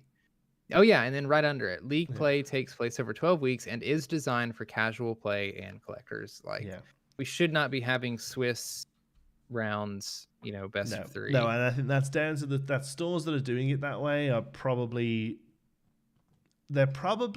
servicing their immediate community, because they're probably servicing Magic players who are used to coming out and playing in Friday Night Magic, or where you do, that's what you do. You play best 2 out of 3 and play 3 or 4 rounds. But they get prizes there and then. They get the little promo packs, or they might be used to playing the Bandai community, which is always run as tournaments as well. But what they're not doing is having any sort of chance of growing their community, I don't think, because you're right. Little, kid comes out with a starter deck is not going to have a good time. That's another point I want to make. I've heard a lot in this discussion when it comes to like almost who's to blame, or like who's I don't want to say whose fault this is, but like where these problems stem from. A lot of the answers that I hear are, well, that's up to your individual store and like what's best for them. And even in the OP kit, I don't love that it says this. I get why it might need to say this. I don't love it. But basically you have before it even gives you all of the formats and everything, there's a little box that says basically do what's best for your store. Like if your store is more competitive and you want to run things more competitively, do that. You don't have to listen to us. I'll read it out actually. Many stores hosting Lorcana League for hosted leagues and tournaments for other games. Experienced stores may modify these instructions to best support their player base. If the kit is used for tournament support, the kit prizes should still be distributed broadly to most, if not all, participants. If this is your first time running organised play, we recommend paying special attention to the league instructions on the following pages. So they still want to make sure that stuff gets into people's hands. For what it's worth, I don't love the way they suggest giving the stuff out. Just to go over that very briefly, they run the leagues as rounds, and at the end of each round, so at the end of each 4-week period, you should give out 8 of each of the promo cards. So this is the set 1, so it's 8 Mickey Mouse Detective, 8 Hey Hey Boat Snack, and 8 Yzma. It says count the number of stickers awarded, which is the point system that we'll come on to in a moment. The participant with the most points in the league round winner chooses 2 promo cards. If there is a tie for first place, randomly select one of the tied first place finishers to choose 2 cards. Then randomly award all other participants who earned 3 league points with 1 card, and then save any for like a big blowout at the end. Then it says to take 2 of the scar pins and 2 of the aerial pins. The winner of this round is awarded 1 pin of their choice. If there is a tie for first place, randomly select 1 to give a pin to. Then award the other 3 pins at random to 3 different remaining league players who earn at least 3 points. Okay, so if we did it this way, I would have 4 weeks of play done, and I would have about 27 people with 40 points. Because they came out every week and got 10 points. Yeah. And then I'm told to give 4 pins away randomly to them. Yeah. For those people who've put 10 points in every week. That doesn't work. No. And there's a lot of I have a lot of things to say on this. First, I don't think there's enough prizing. I think the prizing is like, even the prizing that we do see, I don't know is distributed accurately enough, especially to pull some of the crowd you want to pull. Like, I'm going to make some assumptions here, so tell me if I'm wrong, chat. But like, one thing, I don't know a ton about the Disney fan community. One thing that I do know is they love their pins. Pin collecting in Disney is big. I would imagine if somebody who's a Disney fan who hasn't played a TCG before comes into the shop, they get explained the whole shebang about League, and they're shown the promo kits. The pins are the thing that might catch their eye first, and the thing that maybe makes them want to continue to come back because they're a Disney fan. They like the pins and the characters. Not to say they wouldn't enjoy a promo card, now and then, but I imagine the Disney fans, who I'm also going to assume are the more casual players and the people who haven't played TCGs as much. Ryan Miller himself has expressed that assumption, so that's not just me coming up with that. I feel like it would be great to have just like more pins in general to hand out to people. And I don't think any system that requires somebody to perform well or have more points than somebody else or be the first person to reach X amount of points or anything like that is good for casual League. I think what would be so much better is if it was something like, if we're going to be stuck with the points, which you don't have to be, but if we're going to be stuck with a point system, I would much rather it be, hey, you have 4 weeks. If you can get 10 points every week, or if you can get 20 points by the end of the round, you get this pin. And everybody who, wants to come into the store and play those games and get their points can get the pin. It has nothing to do with how good you are at the game. It has nothing to do with how often you beat or lose. It just rewards players for coming into the shop and playing the game. Yeah. And I'm also a firm believer in regards to prizing that every time somebody comes into the store, they should walk out with something. There needs to be a reason that they have to have incentive, including casual players. There needs to be a reason for them to show up. And I know there's a ton of promo cards. I know there's 32 of each and 64 Cinderella. Yeah. But I don't know if that's enough of an incentive. I see Espeon mentioning the Pokemon League model. I come from Pokemon, absolutely loved their prize packs. Yeah. There's the little foil packs that have like 2 random cards in. Yeah, it's like not a lot of cards, but they're stamped with a little play Pokemon thing. You have chances of pulling, really cool cards in there. I loved it. The whole reason I started going to my LGS in the first place is because I wanted more Pokemon cards, and I knew if I went and played, I could get Pokemon packs. And I'm surprised they've gone to this effort of pins and promos and spreading it over weeks and stuff, because pretty much every other game just makes those packs. They're made out of the cards they're making anyway. They put them into little foil baggies of 2, and they send stores a big pile of them, and you give them out. Magic does it that way. All of the Bandai games do it that way. Pokemon, like I say, we don't run Pokemon, but Pokemon does it that way as well. Like, they're just the standard price, and they're so cheap, and they're so easy to make, and people are super happy with them because there's the chance of it being a really good, there's a chance of getting a legendary in there. And I definitely think it's the way to go. So talking about the point system, then, so the way they suggest it works here is that you get you play best of 3. You get a signing up for league round 1 point, win a match 2 points, lose a match 1 point. Teach someone to play Lorcana in the store 2 points, bring someone with you to the league 1 point, and then they give a pile of like flavor ones where you can get a point for doing things like having so many items in play, having all the dwarves out, all that kind of like thematic-y stuff. I really enjoy the meaning behind these. That like I enjoy what they're trying to do behind these.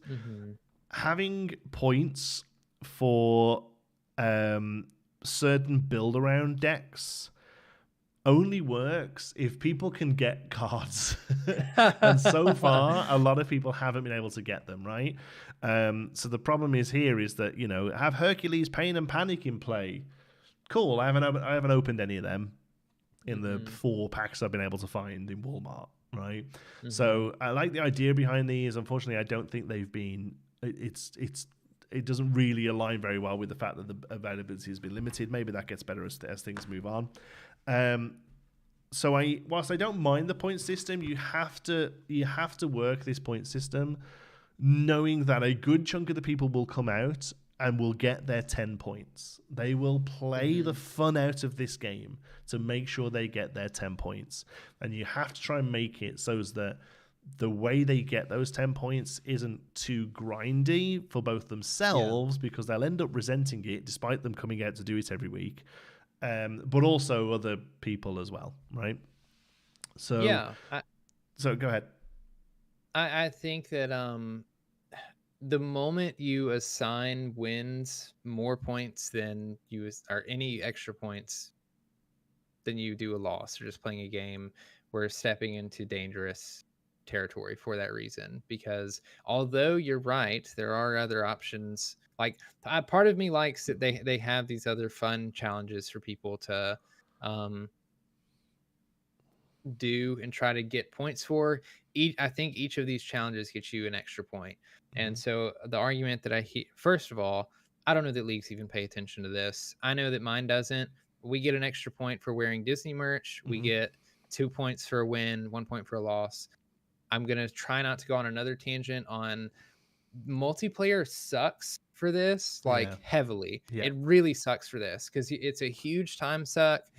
If you're gonna give somebody points for winning the multiplayer match, it's a long match. Everybody else loses out on points. I'm gonna just put a pin in that because I think more needs to be more formats need to be explored. People need to play multiplayer more. I really like the format. Anyway, coming back to this, the argument that I see a lot is, well, winning isn't always the most efficient way to gain points. If you do your build around deck and you lose, you can still gain a bunch of points. Okay, that's great. But the people who are winning games are also gaining these points. I bet a lot of you in chat have gained so many points from this challenge that you haven't counted and you didn't know about. And that's the one that says have Merlin and Madame Mim in play. Oh yeah.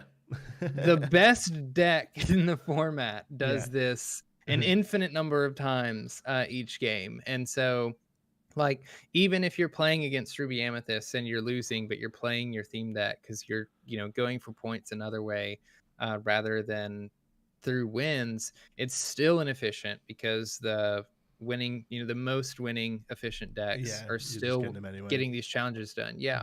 So I don't think there's any incentive to play anything other than that. And it's another reason why I say, I would hope in a casual league somebody could walk in for the first time, say I have a starter deck, or maybe like you said, they have very limited cards. That's kind of what my league is. I'm probably one of the only people that show up that have my decks built out 90-95% of the cards needed, and the ones that aren't usually the legendaries or super rares that I'm missing. A lot of the other ones are just kind of thrown together half decks of decks that are good, but they're missing a lot of important pieces.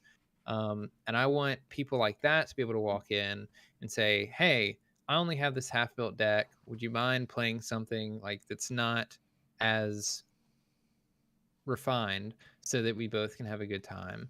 And right now, if a league is being run through this system or something close to this system, it doesn't make sense for that player to ever accept that. And I don't know. I just don't like that. Okay.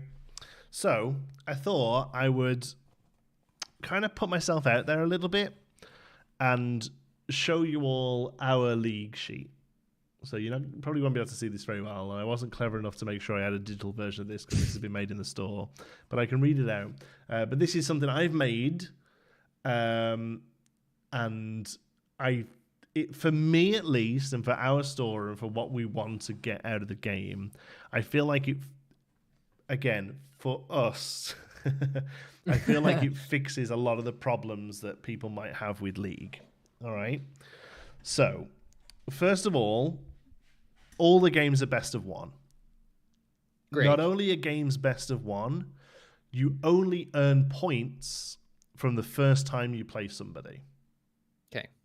So you can't sit there and play somebody 5 times and get 5 games worth of points. The main reason we did that, we actually started off saying it was only you could play everyone twice. We started off saying that you could earn points twice, and basically at the bottom of the sheet here, you have a little space to put.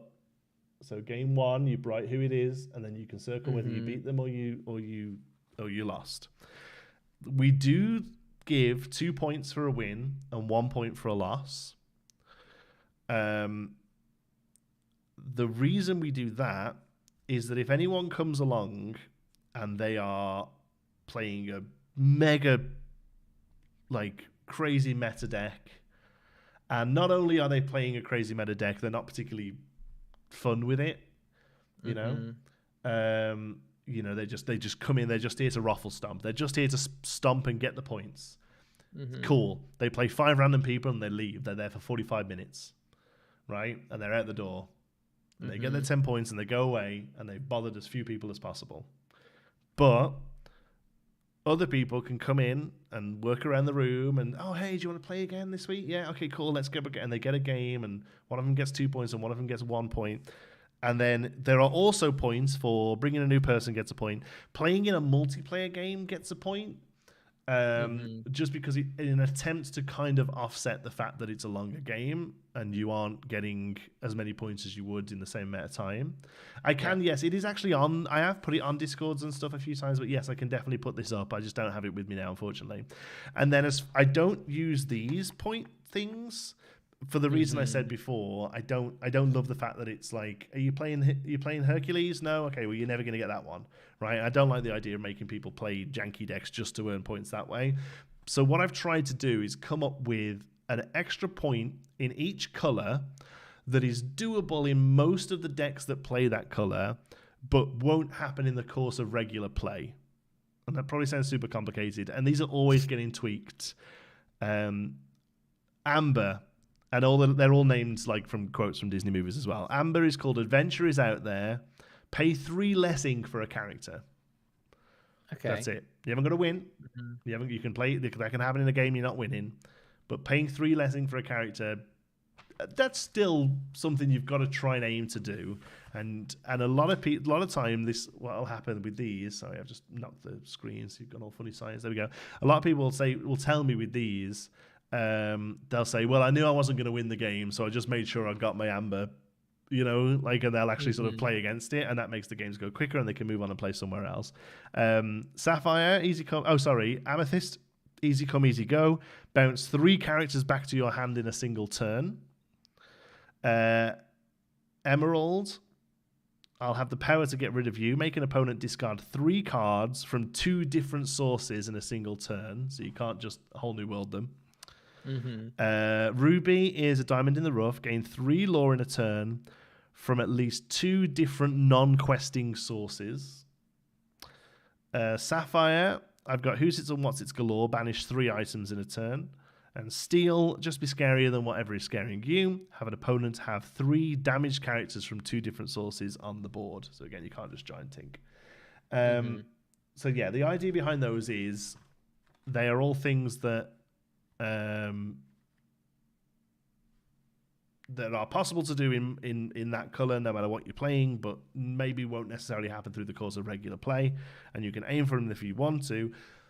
The average number of games played with this sheet is 6, which is usually like 3 wins, 3 losses, and 1 or 2 of the points here. And I think that's a perfectly acceptable amount of time and amount of games being played. Yeah. I feel like you might disagree a little.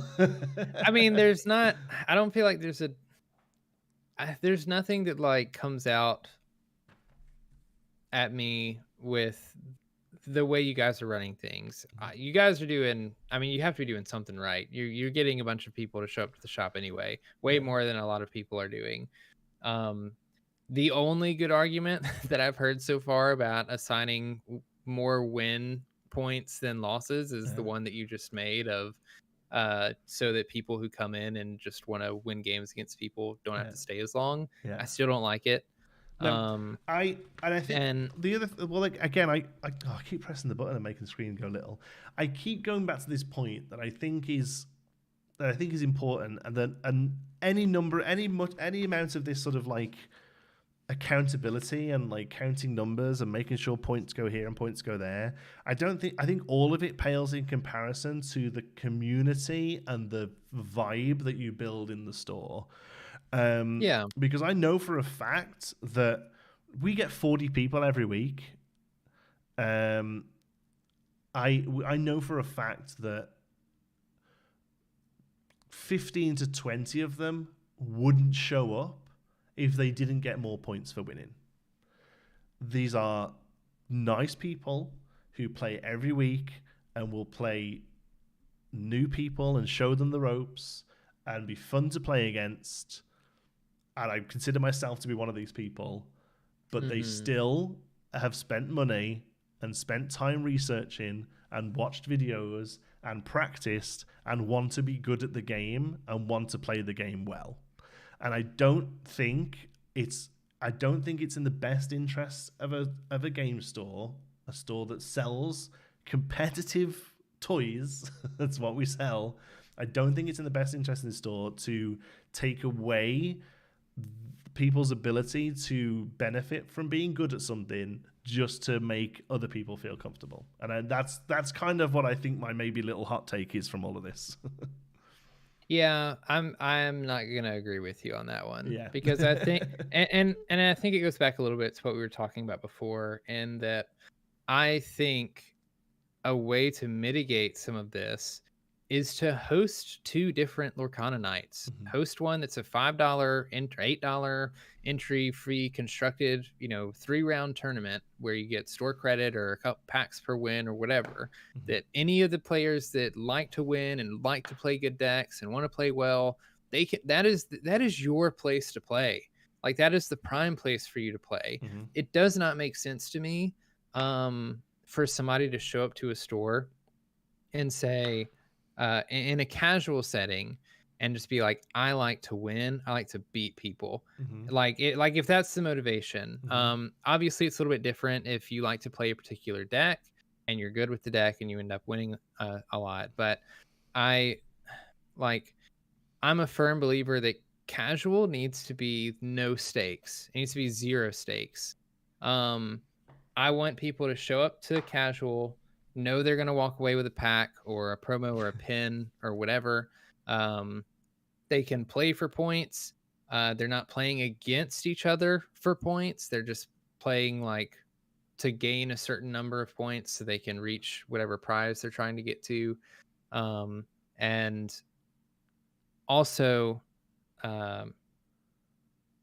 something that I really just don't like is I hear a lot of people basically passing the responsibility onto, like, I don't know how to say this, and I've like struggled on how to articulate this for a couple days now, but I feel like a lot of people say one of the answers to this whole problem is you have to talk to your game store and it's up to the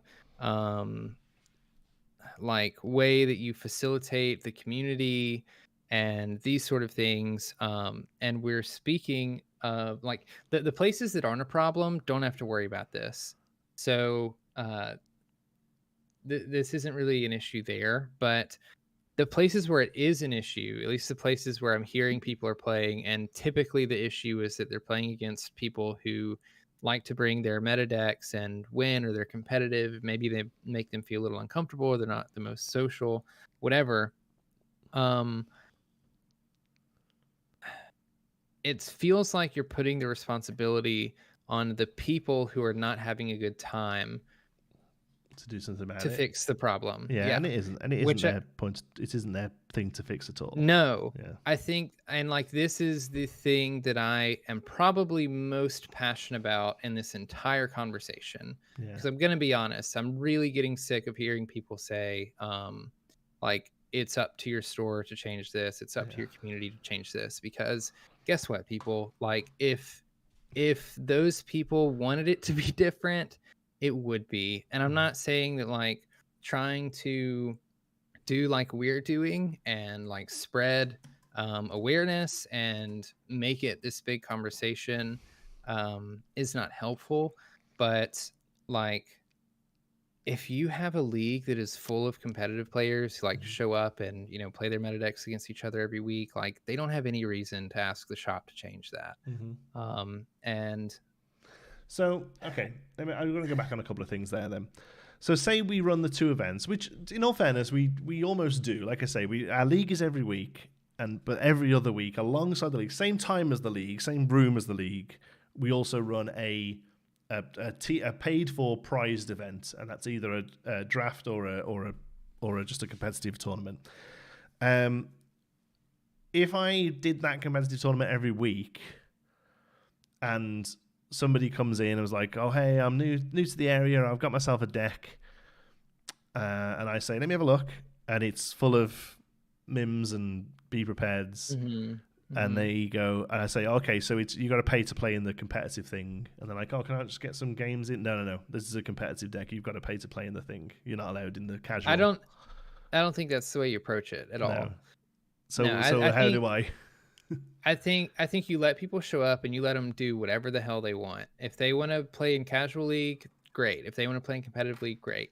But the caveat to this is, if somebody shows up and they want to play the, you know, Mim Bounce deck or the Steel Song deck, whatever competitive deck you want to do, and they show up and they stomp on people for free because they don't want to pay for the, you know, competitive event or whatever, and people voice that it's like an issue, or you get word that like people don't like playing against this guy, because this is also one of those things where like in a casual format where there are no stakes, you don't have to play against anybody you don't want to play against. And that might be like a hot topic, because I know part of it is meeting new people, playing against new people. You want to like try to bring people together so we can all make friends, whatever. But if you have players that are constantly coming in and they're playing games, they're making it unfun for others, then that's when you pull that player aside and you're like, "Hey buddy, so happy you like coming here, so happy you like you know, we're happy that you're participating, but would you mind bringing a second deck? Like, would you mind doing something that was maybe a little less powered? We have a lot of people here," or even those people when they're playing with this person can say, "Hey, I'm really sorry, but like I've played against Amethyst Bounce before. Like my deck can't ever win against that deck, or I don't have all the cards. You know, it's going to be a really difficult matchup for me. Is there anything else you can play?" And then if that person says no, then everybody else has the right to say, "Okay, then I don't want to play against you, because like this isn't fun for me." So and I think that last thing you said there is the only solution, I think, and I as a store owner, store manager, tournament organizer, event organizer, whatever you want to call me, I should never have to say to somebody, "Can you bring a weaker deck?" Because there are people who want to play a lower power deck, happier playing a starter deck, happier playing this thing they built with their two favorite movies in. Other people are happy building a very strong deck that wins games, and both of those are identically valid to me as a customer. And I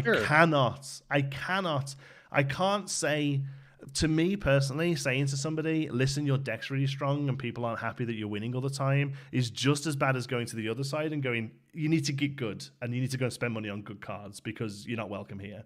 They're both terrible things to say.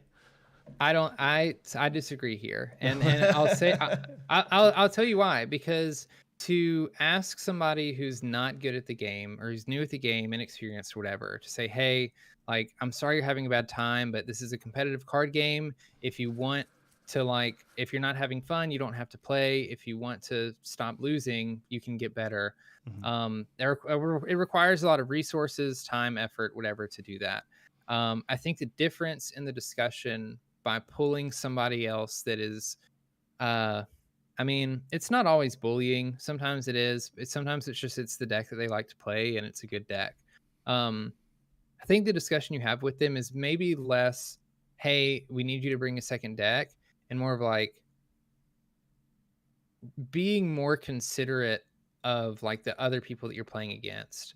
Like these people are not having a fun time playing against them. And like, to be honest, this discussion doesn't have to be had, because I would hope that also, if you're not having fun playing against somebody, don't play with them. And that's what I was saying. Sorry, that's the point. That was the last thing you finished on last time, and that's the correct answer. As a store manager, what I have done is made it so that you don't have to play those people, and you will still have a good time. And maybe that only works with the kind of numbers I'm getting at my events. But you can quite easily, and I will say this as well, it's best of one. You only get points for the first time you play somebody, and we don't pair you up. The tryhards find out the tryhards, and I hate using the word casual, but the less competitive players find out each other and play against each other through me doing absolutely nothing. It just it's like an oil and water thing. It naturally happens. I think the problem that a lot of people seem to be having, and I'm quite surprised at how prevalent it is that people are trying to run their league as a tournament every week, and I just don't think that is the answer at all. Offer tournaments because people enjoy playing them, but your league play should be turn up, play who you like, and you technically the most you have to play somebody you don't enjoy playing is once, and you just don't play them again, right? And I think that's just the answer. I don't think I should ever have to speak to somebody. I know a lot of people are saying loner decks. I don't think loner decks are a good answer either, honestly. Loner decks in a store are great because I love being able to throw a deck at somebody who's just walked in. Here's a starter deck, fill your boots. If you like it, you can buy it. Like I enjoy that. But what I don't like the idea of somebody coming in and being like, oh, just got my $200 worth of cards from DCD Player. I've just sleeved them up. Can't wait. Sorry, that's way too strong. Here's this handicap. Yeah, it's just not fair. I don't think you should.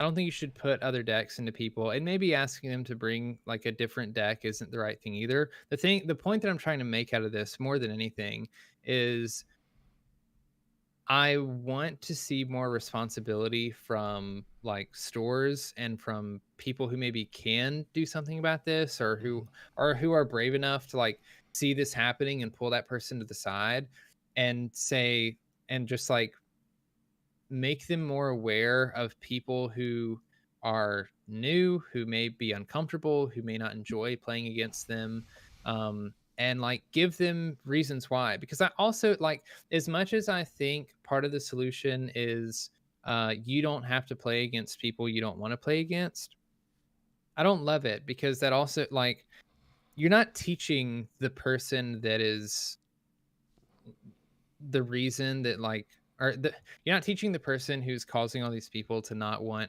to play against them, or is going too hard in a casual format or whatever. You're not teaching them anything. You're not teaching them like why nobody wants to play games with them, and then they probably end up leaving anyway, unless they can find their little like group that likes to try hard and they all play with each other, like you said. And I don't know that that's very effective either. Like, the problem right now, one of the problems is I don't think there's enough representation or like accountability being held for the people that act that way, and like for the people that I'm like, I don't know. I'm not even saying that those people are bad people or they're necessarily doing anything wrong, because there's nothing wrong with bringing whatever deck you want to play and playing it like to have fun. If you're having fun is playing Ruby Amethyst because you enjoy playing that deck and it happens to be the like best deck in the format, or like your version of fun is coming and winning, that's fine.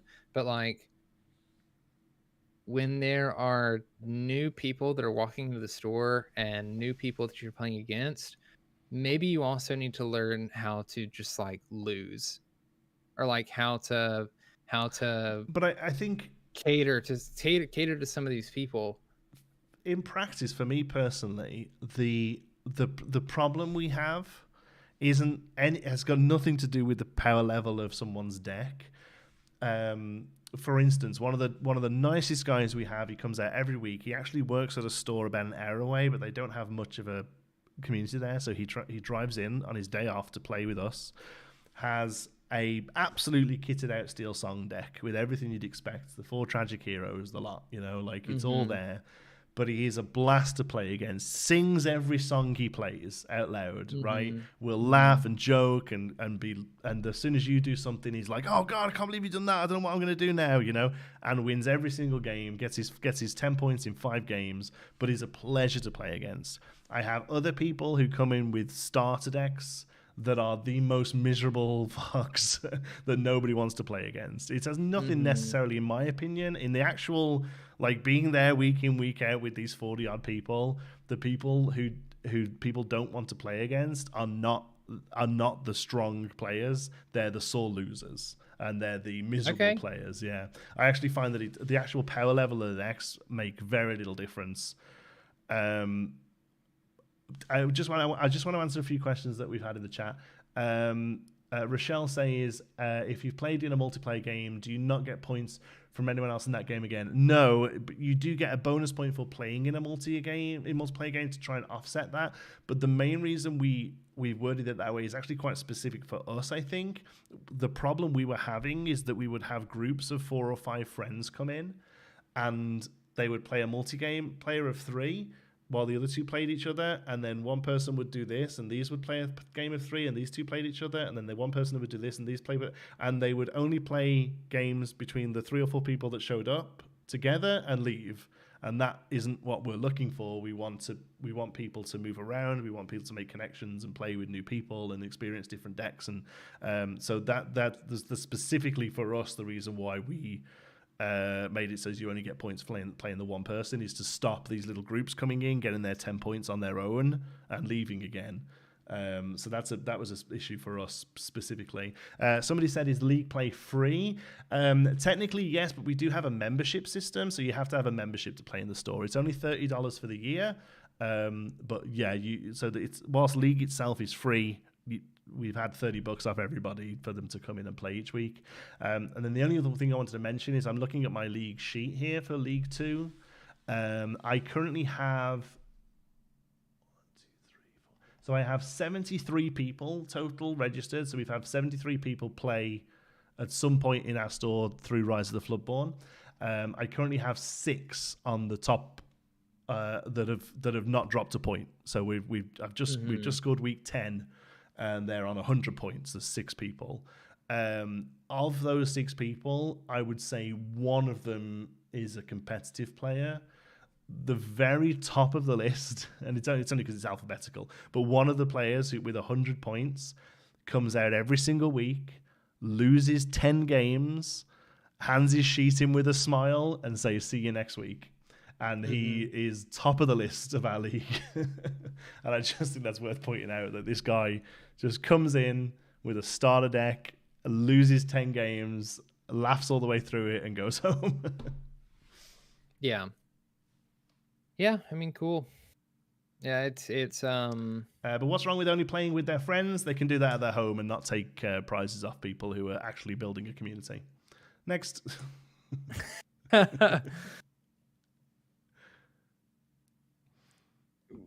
Attitudes and expectations are by and large the main issue here. There can be and will be people with said issues on both sides of the spectrum. Communication between everybody is the main solution. Yeah, I mean, yeah, you're probably right. Yeah. How many of the 73 have only come 1 week? I can do the math while Brandon says what he was going to say. Well, I mean, something I wanted to say is, this is a very intricate, complicated, in-depth conversation that has been happening for a long time. And I think some solutions have been talked about, but I find a lot of times problems are just kind of talked about and circumvented, and then we either run out of time or people decide to go their separate ways. And one thing that I would like to do, even if we've already gone over some of it, is go over, even if they're differing opinions on what we think solutions would be for this. Because part of the thing is people are coming out and saying, hey, I'm not having a good time at League. Here are the reasons why. And then people argue about whether or not those reasons are valid or whose responsibility it is to fix. And then that's kind of where the conversation usually ends. So after you answer this, I would love to explore that. I completely agree. 12 people have only come out once. All right. Yes. So what do we do to solve this? So like I said before, I've done a lot with my league to kind of tailor it to the players that we get. And the players that we would get, I think if you had to term them something, they are casually competitive. For the most part, they enjoy building strong decks, but will sit and joke and play and have fun whilst they're playing them against you, if that makes sense. And maybe I'm just lucky there. Maybe our community is lucky that we don't have much of a dichotomy between the two sides of this coin. I feel like maybe it is maybe we're just lucky. The fact that people are more than happy to play strong decks, but still play in a casual vibe. But I think less of do you know what I would love? Honestly, the only thing I would really love that doesn't happen for us now is I would love it so that it's basically impossible to get 10 points on a week. That's one thing I would really love. Because the problem I'm having now isn't that the competitive players are winning all the time. It's that the people who have nothing else to do win all the time. And I had a player in round one, in League One, excuse me. She was kind of new to the whole thing. She played board games. She came out on board game night, and she was like, "Oh, I've heard there's a Disney thing," and we got her into it, and she loved it. And she came out every week, and she got her 10 points, half time winning, half the time losing, but she got her 10 points. And the end of it, she got a pin, and she was so happy. And then the second league started and went over Christmas, and she was away for 3 weeks visiting family, and now doesn't have much of a chance of being the top of the list. And has since then been like, well, there's no point in coming now, is there? Because I can't get my points, So I have a new problem now. It's not that I'm favoring competitive players or good players. It's that I'm favoring consistency. Which maybe that's what you should be doing in a league, I suppose. Any sports league would expect you to turn up every week. But I would personally love it if everyone was happy getting 6 or 7 points. But they're not. Like I said before, people will play the fun out of it. They will sit there and well, I need 2 more games. Have I played you yet? Well, I sit down quick. It's okay. You say you win. I just need a point, That's what you get to, unfortunately. So, and I would love to have ideas of getting away from that. So I think less of a focus on these points, but not to the extreme that Lorcana suggests you do it, which is basically a raffle. Because I don't think that's the right solution either. I don't like raffles either, I'll be honest. Okay. If I were going to change some things, as Traverse Tavern is yelling in the chat, it's everybody's responsibility to make this community what it is. So at Ravensburger's level, although there isn't a ton that they can do to look over every store, I mean, they just can't do that. I would like to see the system changed in the OP kit to some degree. Best of 1 games. I want free play. I don't want people competing against each other for points. if we're gonna do side quests and things like that, I would rather it be more of a threshold system where you're competing against yourself to get a certain number of points by the end of the round. Mm-hmm. I would want to make sure that every single person that walks into the LGS can walk out with something, whether that's through, whether that's a pin, whether that's a promo, whether it's a prize pack, whatever. And that's every time. Every time I go to league every week, I want to walk out with something. That would be where I would start, and I would explicitly. I mean, the OP kit already kind of does this, so maybe this is the most that you can do it. But I would explicitly try to mention that what Ravensburger is suggesting is casual, and they should not like use any of this stuff for competitive prizing or competitive events. Mm-hmm. Any LGS can host their own, competitive event with product or with cash or store credit or whatever. You don't really need Ravensburger to do that. Mm-hmm. And we're already getting set championships, so we're already doing that.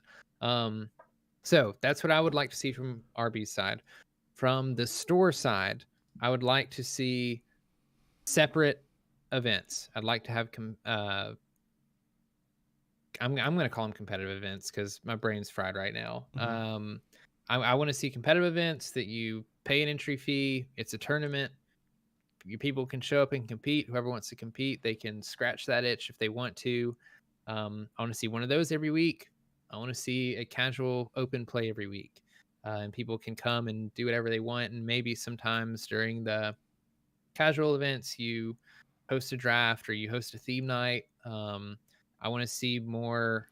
Something else on the Ravensburger side. I want to see more multiplayer rewards. Get people playing multiplayer. It's fun, and much less competitive and stressful than anything else. Back to the stores though. I'd love to see 2 separate events, just so that if all somebody wants to do is come and play, and they, aren't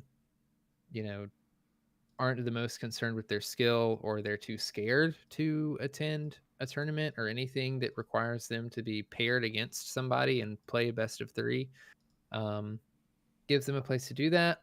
I also would want stores to be active in looking over their community and just talking to the people that show up, ask them what they could be doing better, what they're not doing right, communicate with everybody. There was something on Twitter that somebody posted, and I'm drawing a blank right now because it had to do with this, and I wanted to bring it up. But yeah, basically just communicate with everyone. And then on the personal level, I want all of us to take some responsibility in both being the person that you want to sit across, you being the person that you want to see across the table from you. Be kind to everybody. I would love for people to bring 1 or 2 decks if they can, so that if somebody shows up and they have a starter deck or they have a half-built deck, you can play something that's maybe a little bit more on their level. That's just me. Also know not everybody can do that. I think that point is actually moves more towards the tournament organizer. That's for me personally. If somebody comes in and they're like, "Oh, I grabbed this starter deck, I'd love to play," that's then my job to be like, "Okay, cool, come back, I'll show you around and stuff." And this is, and I would go and introduce them to somebody that I know is very comfortable with new players and perhaps doesn't play the strongest decks. I don't, but then I know, I'll use names, I don't care. I would take them over to James. I would take them over to James, who comes in all the time. He's one of our regulars, plays a lot of games with us, but he's a very, very sort of chill player. Doesn't play the weakest decks, but doesn't play the strongest, and he's more than happy to go through new people, really vibes off that. I would take them over to James. I wouldn't take them over to Jason or Jeremy, who I'm in a group with on WhatsApp, where we're looking at which stores are going to be running the Stitch Championships so we can go around and clean up, right? Yeah. But I value every single one of them equally as a really key member of my community, and I think that's all I want to try and do here is not, and I keep going back to something that Liam said in his, is not villainize the competitive players. It should never be up to them tone it down. Maybe their attitudes, yes, but that isn't. I don't find that necessarily the poor attitudes is always correlated with competitive players. Their attitude should always be welcoming, but I don't expect them to tone their decks down for the sake of other people. That's not their job. It's my job to help people find play groups they're comfortable in. Yeah, I mostly agree with you on that. Okay. I think I want everybody to make new players feel as welcome and safe and have a good time as possible. And then as they become regulars, I'm not saying like you have to sacrifice your fun for somebody else's fun. Mm-hmm. I don't want that either. But I think it's very important that we as players are aware of the struggles that come with being a new player. We were all a new player at some point. It was nervous walking into an LGS it was nerve-wracking walking into an LGS for the first time, or showing up with a group of people that aren't at all like you or look like you, or we can talk about we talk about it all the time of how this hobby is dominated by straight white guys like you and me. So it's probably a lot harder for people that don't look like you and me to step into a LGS and interact. So I guess all this to say, like on a personal level, just everybody be as self-aware as possible, and then like hold people responsible as well. Mm-hmm. If you see somebody being an asshole, call them out on it, and talk to your LGS. Because I would rather the new people be comfortable and be invited into this game and want to come back. Yeah. I'll just do a little bit of math. Wait 1 second.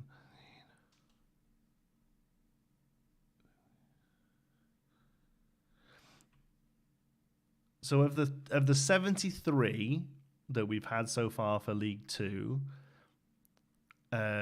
25 either identify as female or a kid.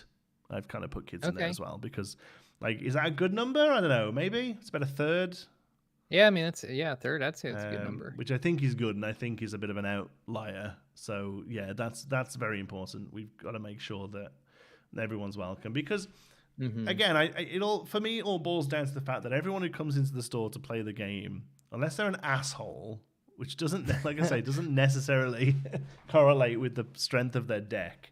Unless they're an asshole, I have to think of them as a customer, right? And the sweaty ruby amethyst guy, and the 23-year-old girl who likes Disney and is playing the starter deck. They're both as important to me, and making sure they are both happy is super difficult, but also super important, But also, I am, especially with Lorcana, kind of leaning towards the outliers of gender and age because that's that's an audience I can pull in that I haven't already. Like we get I've got the 12 guys who come and play everything. And I don't really get any more money out of them because they've only got so much money they can spend. They just spend their money on different things each month. So if even as from a business point of view, it's important to me to get other people in. I, as a person, enjoy getting different people in because I'm a huge fan of diversity. I think it benefits us as a society. But if I'm just purely looking at it from a money point of view, if I see a kid or a parent walk in, I'm like, ooh, new money.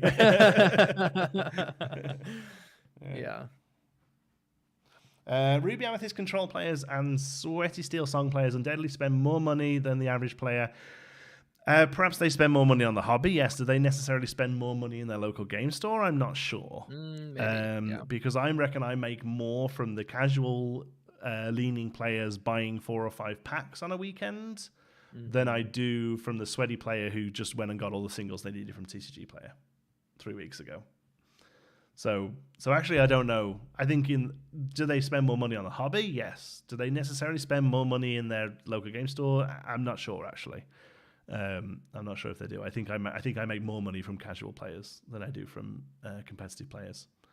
I don't think we have the time to continue through this discussion, but Stephen mentioned something that I did want to talk about a little bit. It's better for every store to try to be everything to everyone, or for 3 stores to focus on tournaments and winning, and 3 other stores focus on free play and theming. I'm a big believer that this is why I don't like the wording in the OP kit. What the store thinks is best for the store, I don't think is always what's best for the community. If you have, your 12 sweaty players that come out that played Magic and are interested in Lorcana now, and you can keep them coming if you keep hosting 3-round Swiss events for League Night. Yeah, great for them. You're going to keep them in your store, but you're going to turn away every new player that good for the game. It's not good for the game. So I'm not saying every store. I mean, it would be it's really hard for any store to be everything for everyone, but I think you should try your darndest to make any person that walks into their store comfortable and accepted and have a place to play with people and have fun. I think first of all, the whole sweaty thing, we're obviously referring to sweating due to concentrating and trying hard, not necessarily there. Yes. Sort of cleanliness. I consider myself a bit of a sweaty player. So do I. I'll be honest with you. I'll be completely honest with you. I think anyone watching this I would probably call a little sweaty. Probably a little bit sweaty. Yeah. Because you're going to the trouble of consuming content about the game. So yeah, it's got nothing to do with actual beads of sweat. It's about the effort and time and commitment that you put into stuff. So I reference myself as sweaty. Yeah. I'm way more sweaty player than I am casual player, by the way. Just full letting everyone know that. Hobbs and Absence says, so stores should cater to their local communities, as if we're saying something obvious. Your local community is whatever you want. No, the power level of players is not set to an area. All of the types of players you want in your area are there. It's whether or not you go and find them or not. Katie's saying guilty as charged. Exactly. Katie's a dirty, sweaty player. She tries not to be sometimes, but I think she fails a lot of the time. The sweat sneaks out. Yeah, and at the end of the day, so as a store, we err towards the casual competitive, that sort of mid-tier level, where we every single Saturday we have some sort of paid admission event happening in the store for a game, whether it's 40k, Legion, Magic the Gathering. Every Saturday there is something going on. Our bread and butter is getting 30 people in the store on Saturday and keeping them there as long as we can, so they buy product, they buy drinks, they buy snacks, right? That's our business model. The money we take from them in playing in the tournament all goes straight back out as prizing. So say they all pay $20 and there's 20 of them, that gives us $400, and $400 goes out as prize money. We don't earn money from the tournament, we earn money from having people in the store all day. But we have tried in the past to push for some more competitive events. We ran a face-to-face qualifier once, which is like regionals for Magic basically, and we had 16 people who we'd never seen before turn up and play and complain and moan and bitch and leave and never come back again. And they were just the 16 players in the city who go around these events to get their golden ticket, right? And there's 60 people who aren't regulars of our store, and we did it once and we were like, oh no, that's not us, we don't like that, that's not for us. So we stay in this sort of middle ground, this sort of casual competitive, where we run something, we run stuff where you pay money and have a chance of winning it back, but we're not sort of high competitive. And I think it's important to find your community and nurture it rather than try and cater to a community.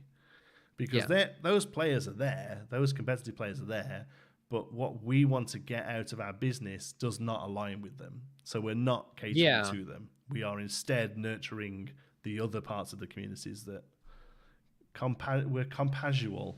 Sure. Yeah. as I think that's a good way of putting it. Like, regardless of the type of players that you draw, I think just nurturing them and facilitating a community that is accepting to anyone, whether they are somebody who walks in with a competitive deck and wants to play against other people, or there's somebody who heard about the game today and, you know, showed up because they checked online and saw that they could. I think that's probably more important than anything. Agree. Well, have we solved it, or do we need to go for another half an hour? I don't know. I feel like I could talk about this for 8 hours probably, but it's getting late. You don't have to be a sweaty player to watch this. You could be somebody who's marketing a game at a bunch of sweaty players and wants to hear what they say. This is true. Does that not just make you a sweaty community manager? Not all community managers will be in here. If I learned one thing tonight, it's that we all need to take a shower because we're all sweaty. No, it's nothing to do with perspiration. I know it's. Although I do need a shower. That is fair. I don't think Jonti's a typical tour manager. I don't think Brandon is a typical guy who lives in an apartment with no doors either. I have outside doors. There's doors. I remember saying that. Doors. I hope you have a door. There's 2 doors. I'm a typical game store manager. I don't know. I want loads of people to come in and have fun and therefore spend money. I think that's pretty much the. Actually, no, I suppose it isn't. I know a lot of game store managers that seemingly hate the fact that they have to have customers. but I genuinely enjoy working in retail. maybe that isn't so common. I don't know. All right, cool. Well, I don't know. I think for the most part it's going in the right direction. I think Store Championships is fantastic. I really, really think they're fantastic. I think it's possibly the best thing they've done so far regarding organized play. We haven't seen a lot of the bigger picture stuff yet, but I think one of those every set with that level of pricing. Oh yes, I think they've nailed it. I think they've got the level just right on those. I don't think I've heard a few people say, "Oh, that'll solve the problem of competitive players in League." I don't think it will. No, it's once every 3 months, and those competitive players need somewhere to practice. So I don't think it fixes any issue you feel like you have there at all. I'm looking forward to seeing set 3's OP. I feel like it might be a little bit different, if no reason than I feel like we'd already seen set 1 and 2 by now. In the sort of... I feel like we definitely have. Don't quote me on it because I don't actually know, but I want to say I had this discussion with somebody else the other day and they were like, yeah, we definitely saw it before this. So that's taking a little while, and the lore counters that have been coming in them. Yeah. It looks like there is one in the trove. Yeah, there is. Which suggests that it isn't going to be something that's in the OP kit. Maybe this is all fixed in set 3 OP and we just talked for hours for nothing. Maybe. I feel like we'd have had more sideways comments from Rochelle if that was the case. Yeah, you're probably right. Have had more... Either that or she's just laughing behind her computer. No, I feel like we'd have had more. Oh yeah, we'll have to think of something, won't we? Man, that would be smart, wouldn't it? Exactly. The only thing I hope for is that we get the other 2 colors of these. Yes. Yeah. We need a steel and emerald. I think I'm still missing Rapunzel. Oh, you mean? See if I can put my hand on it quick. Mine's actually on the floor. It fell behind this thing, and I haven't picked it up yet. Whoops. I get to show off my full pin selection. Ooh, that you totally earned at League. I earned from being there, running it every week. Yes. Oh, that was the only thing I didn't say actually regarding prizing. How I didn't like the suggestion describe this player as fucking awful to play against. I'll point him out to you. I would love you two to commentate my store championship. I will look at setting up a camera. Dude. I don't know how we do that, but I would love to do that. Heck yeah. I didn't even think about doing it virtually. I'll 100% do that. Yeah, I could totally set up a camera and send you the video on Discord for you to chat and waffle over. Heck yeah. So yes, I'm hoping very much that we get the last 2 colors of those. I'm hoping that the other 3 colors of these are easy to get. Yes, because we now have blue, purple, and green, and I'm hoping that I assume that we're getting a cycle of those, and they're easy to get. But other than that, I would like to see some changes with pricing. So, the way they suggest the pricing out is they do 8 cards, 8 of each card every 4 weeks, and 2 of each pin every 4 weeks randomly for the most part, because people all get the full points. What we do is at the end of the first 4 weeks, the top 42 get a card, and it's because we get 2 OP kits, so we get 48 of the cards. 6 of them miraculously disappear.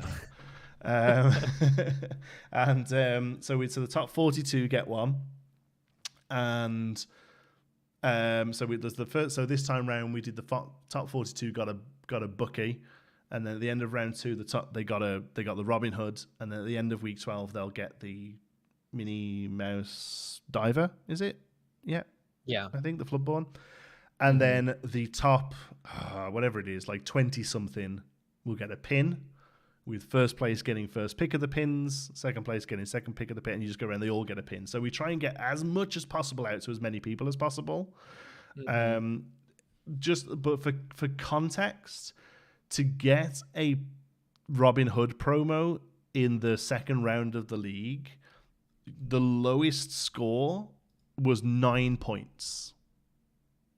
Oh my god! So we give out the 42 things, and the lowest was 9 points. So he came out once within that 4 week. Like, he's come out 6 times, but he did like 2, 1, and then he's done the next recent 2. So that was just, he got stuff on. He came out once and he got 9 points, and he gets the promo for that route. So personally, that's how I feel like it should be done.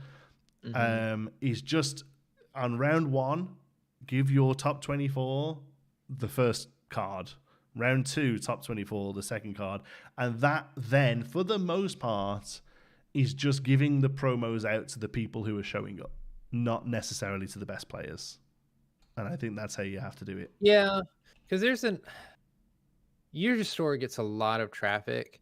And so if the majority of players are getting promos, if I'm understanding it correctly, the majority of active players, yes. Okay, that's what I mean. The majority of active players are getting promos, then I think that's fine. Like, I'll be honest, there's a lot of promos that come even in just 1 OP kit. And like, you guys getting 2 definitely helps. And like I mentioned at the beginning of this stream, I don't have to worry about any of this because there's not enough players that show up to my league. Yeah, you could all get play sets.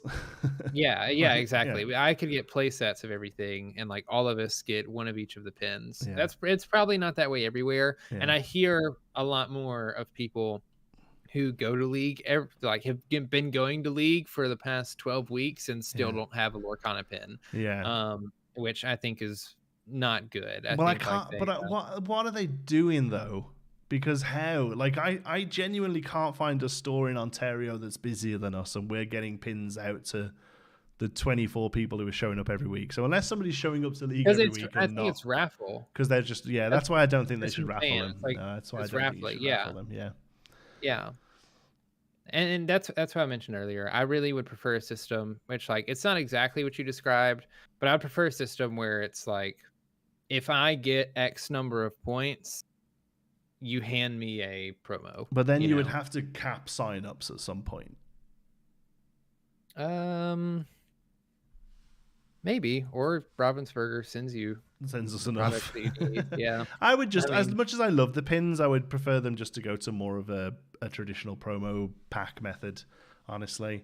It's so tough for me. And allow us to, because basically, like Wizards, for instance, give us 10 packs a week.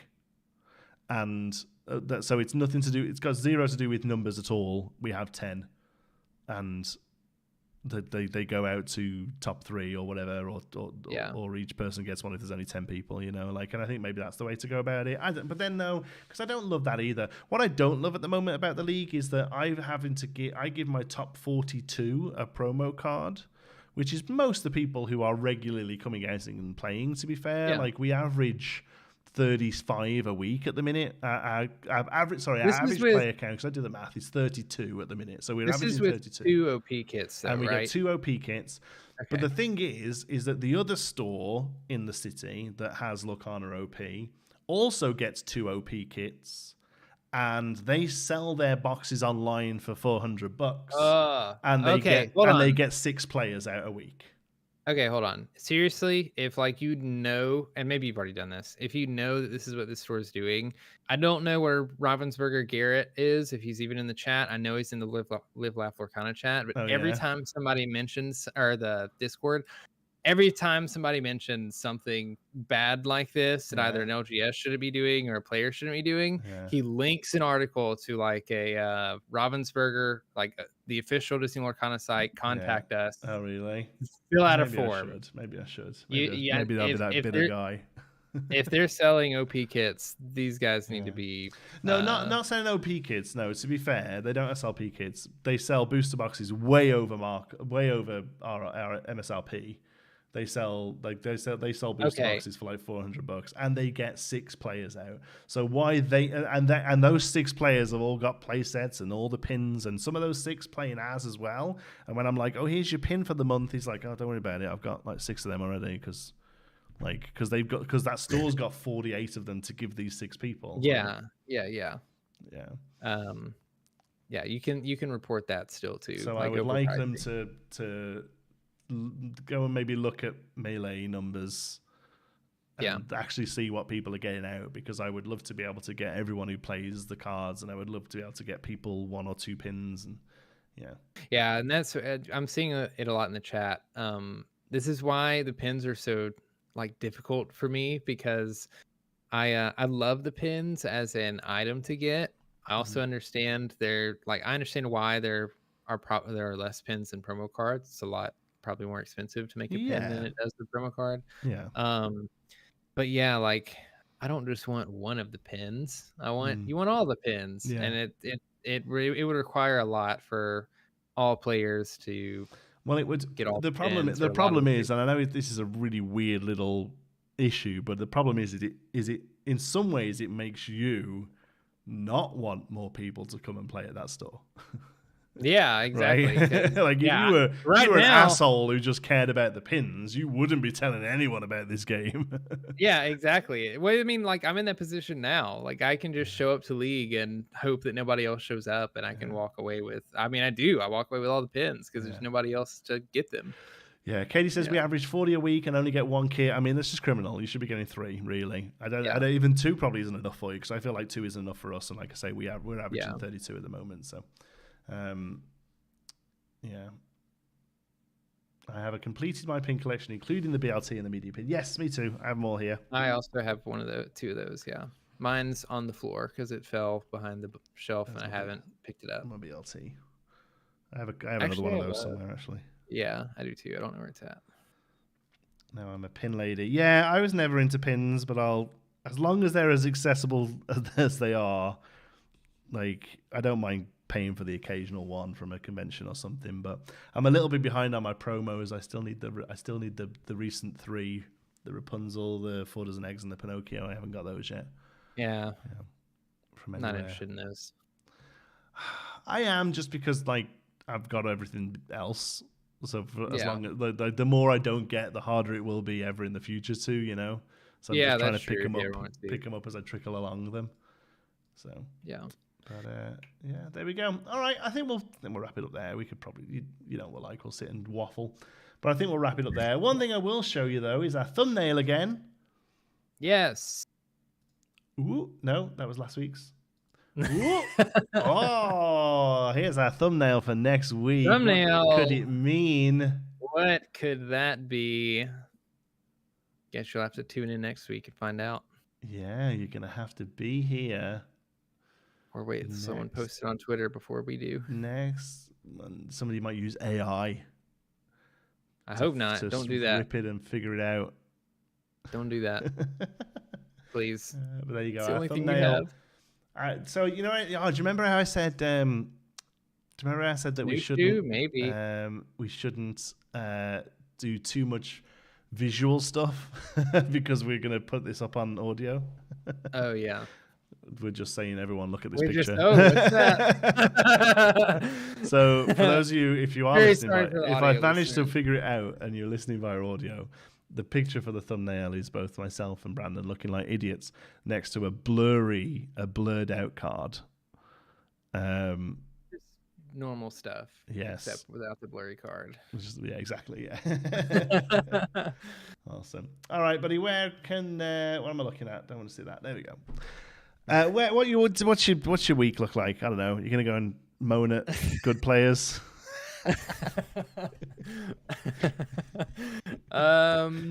I'm still waiting on that enchanted stitch that I bought last week when we talked to ship. So I'm really starting to not feel good about it. What card? An enchanted stitch. The enchanted carefree surfer. Oh yeah, I forgot he got enchanted. I was like, have you just been scammed? No. No, I remember now. Yeah. Yeah, I have one over there. Okay, yeah. Yeah.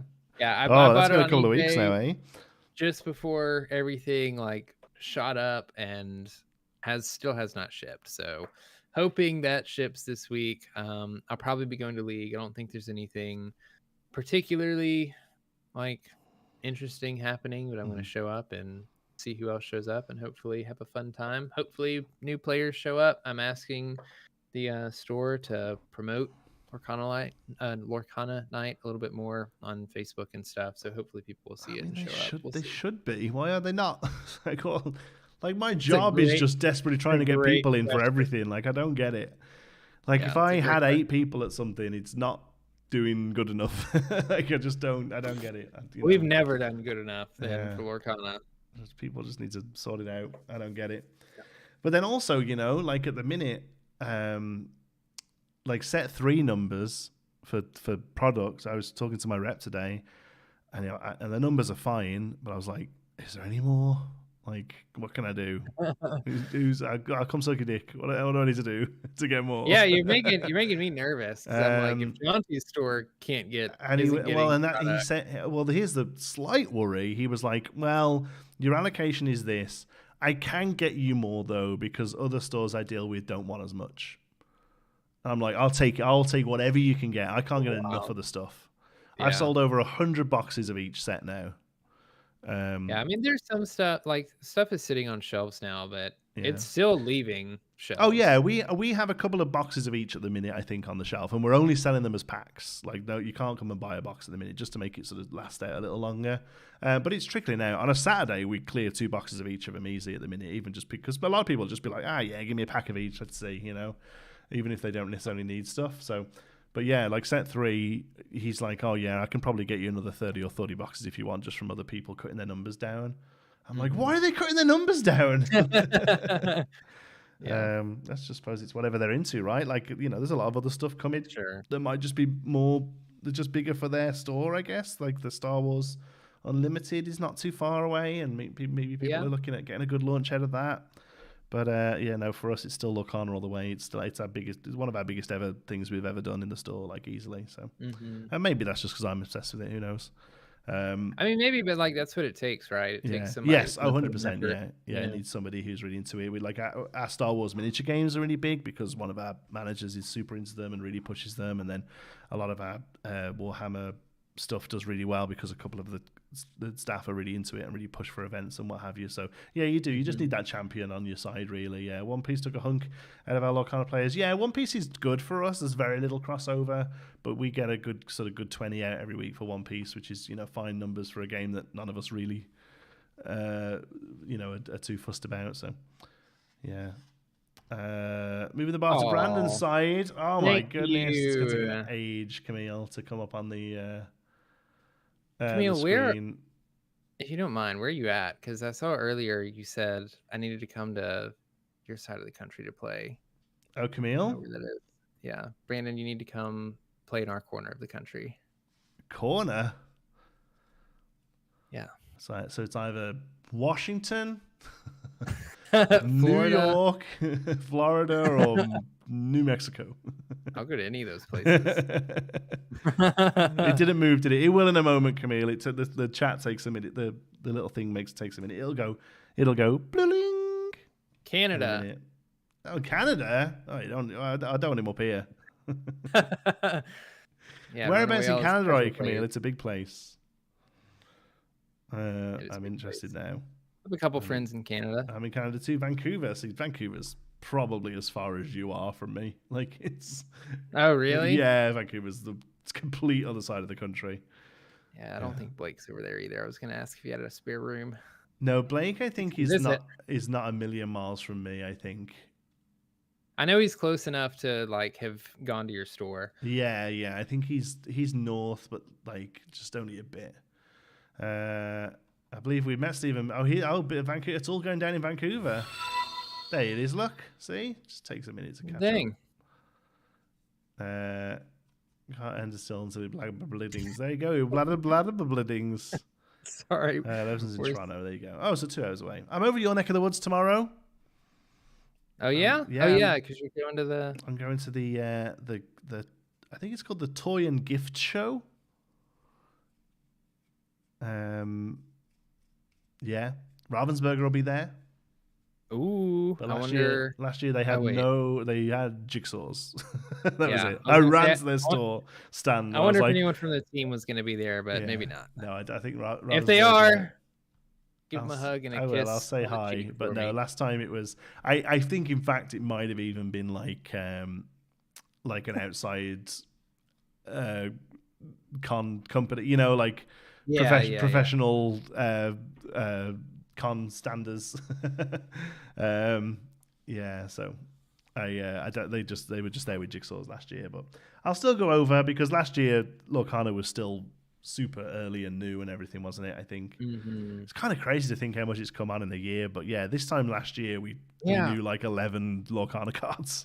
Oh gosh, it was I think it was a week ago. Or like 8 days ago was my one year since I had posted a Lorcana video on YouTube. Yeah, completely missed it. Was gonna like post about it and then just noticed it a week later. Wow. It's been a ride. That's awesome. Oh, hobbies and happiness. Thanks. You guys are making it hard to end the stream. Now we're gonna sit here. Yeah.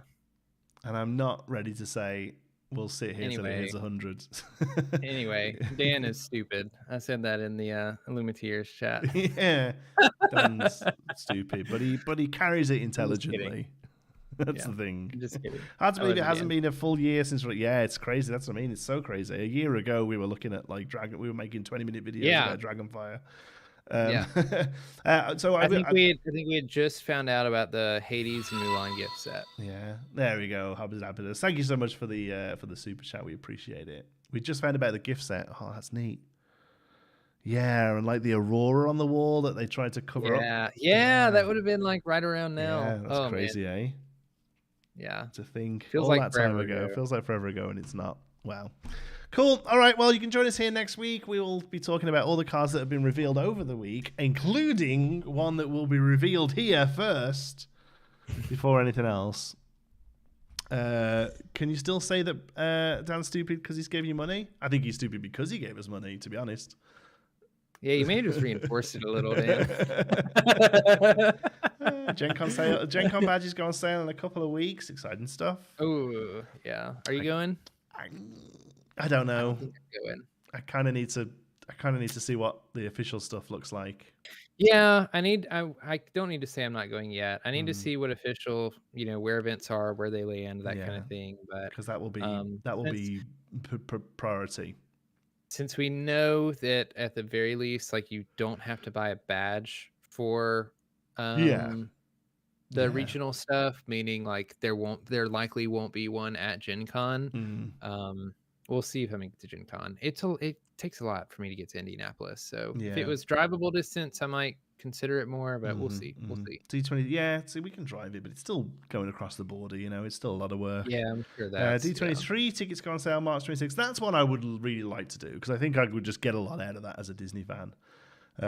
But again, if Lorcana's showing there is a stall selling a gift set that I've got to be up in line at 3 a.m. to get, then I'm not doing that again. Yeah. No, I'm not doing it again. I don't care if they're releasing set 5 early because it's the weekend before. Cheers, Ready, Set, Draw. I just want to say before you go, sorry, congratulations on the amazing news. Yes. It's very exciting to have you back around again, but I totally get why you haven't been for a bit. But we're happy to see you, pal. Rochelle, if you're still here, delays on events ASAP would be great. Much as possible to get plans in. I'm sure they're working as fast as they can. But yeah, that's we'll get more. We should get more about fan events in February, and we'll get more about OP stuff in March. So yeah, gotta hurry up and wait. Yeah, it's exciting stuff. Cool. All right. So you're going to League. We're running a mixed draft this weekend for Lorcana. So that's 4 packs, but you get 2 packs of first chapter, 2 packs of second chapter, or Rise of the Floodborn. Excited for that. Won't be able to play in it myself because it's one of 8 events we have running this Saturday, which is ridiculous. We kind of didn't look at the calendar when we kept booking stuff in. So we have a Star Wars Legion tournament, a Star Wars X-Wing tournament. We have Murders at Karlov Manor pre-release, which is the new Magic set.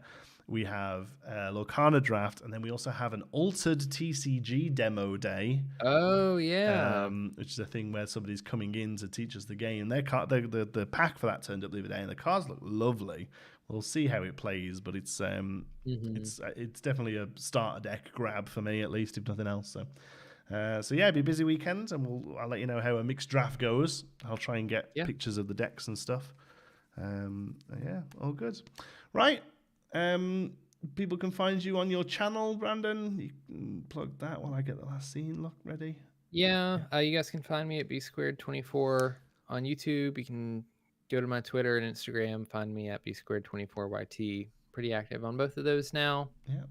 Finished your color series, and now we're doing reveals. Yeah, now we're in reviews. Yeah, reviews. We're in reveals. Yeah. It's exciting stuff, and hopefully we'll have lots more to talk about next week. So until next week in Ink. That was This Week in Ink. Bye, guys. Thank you.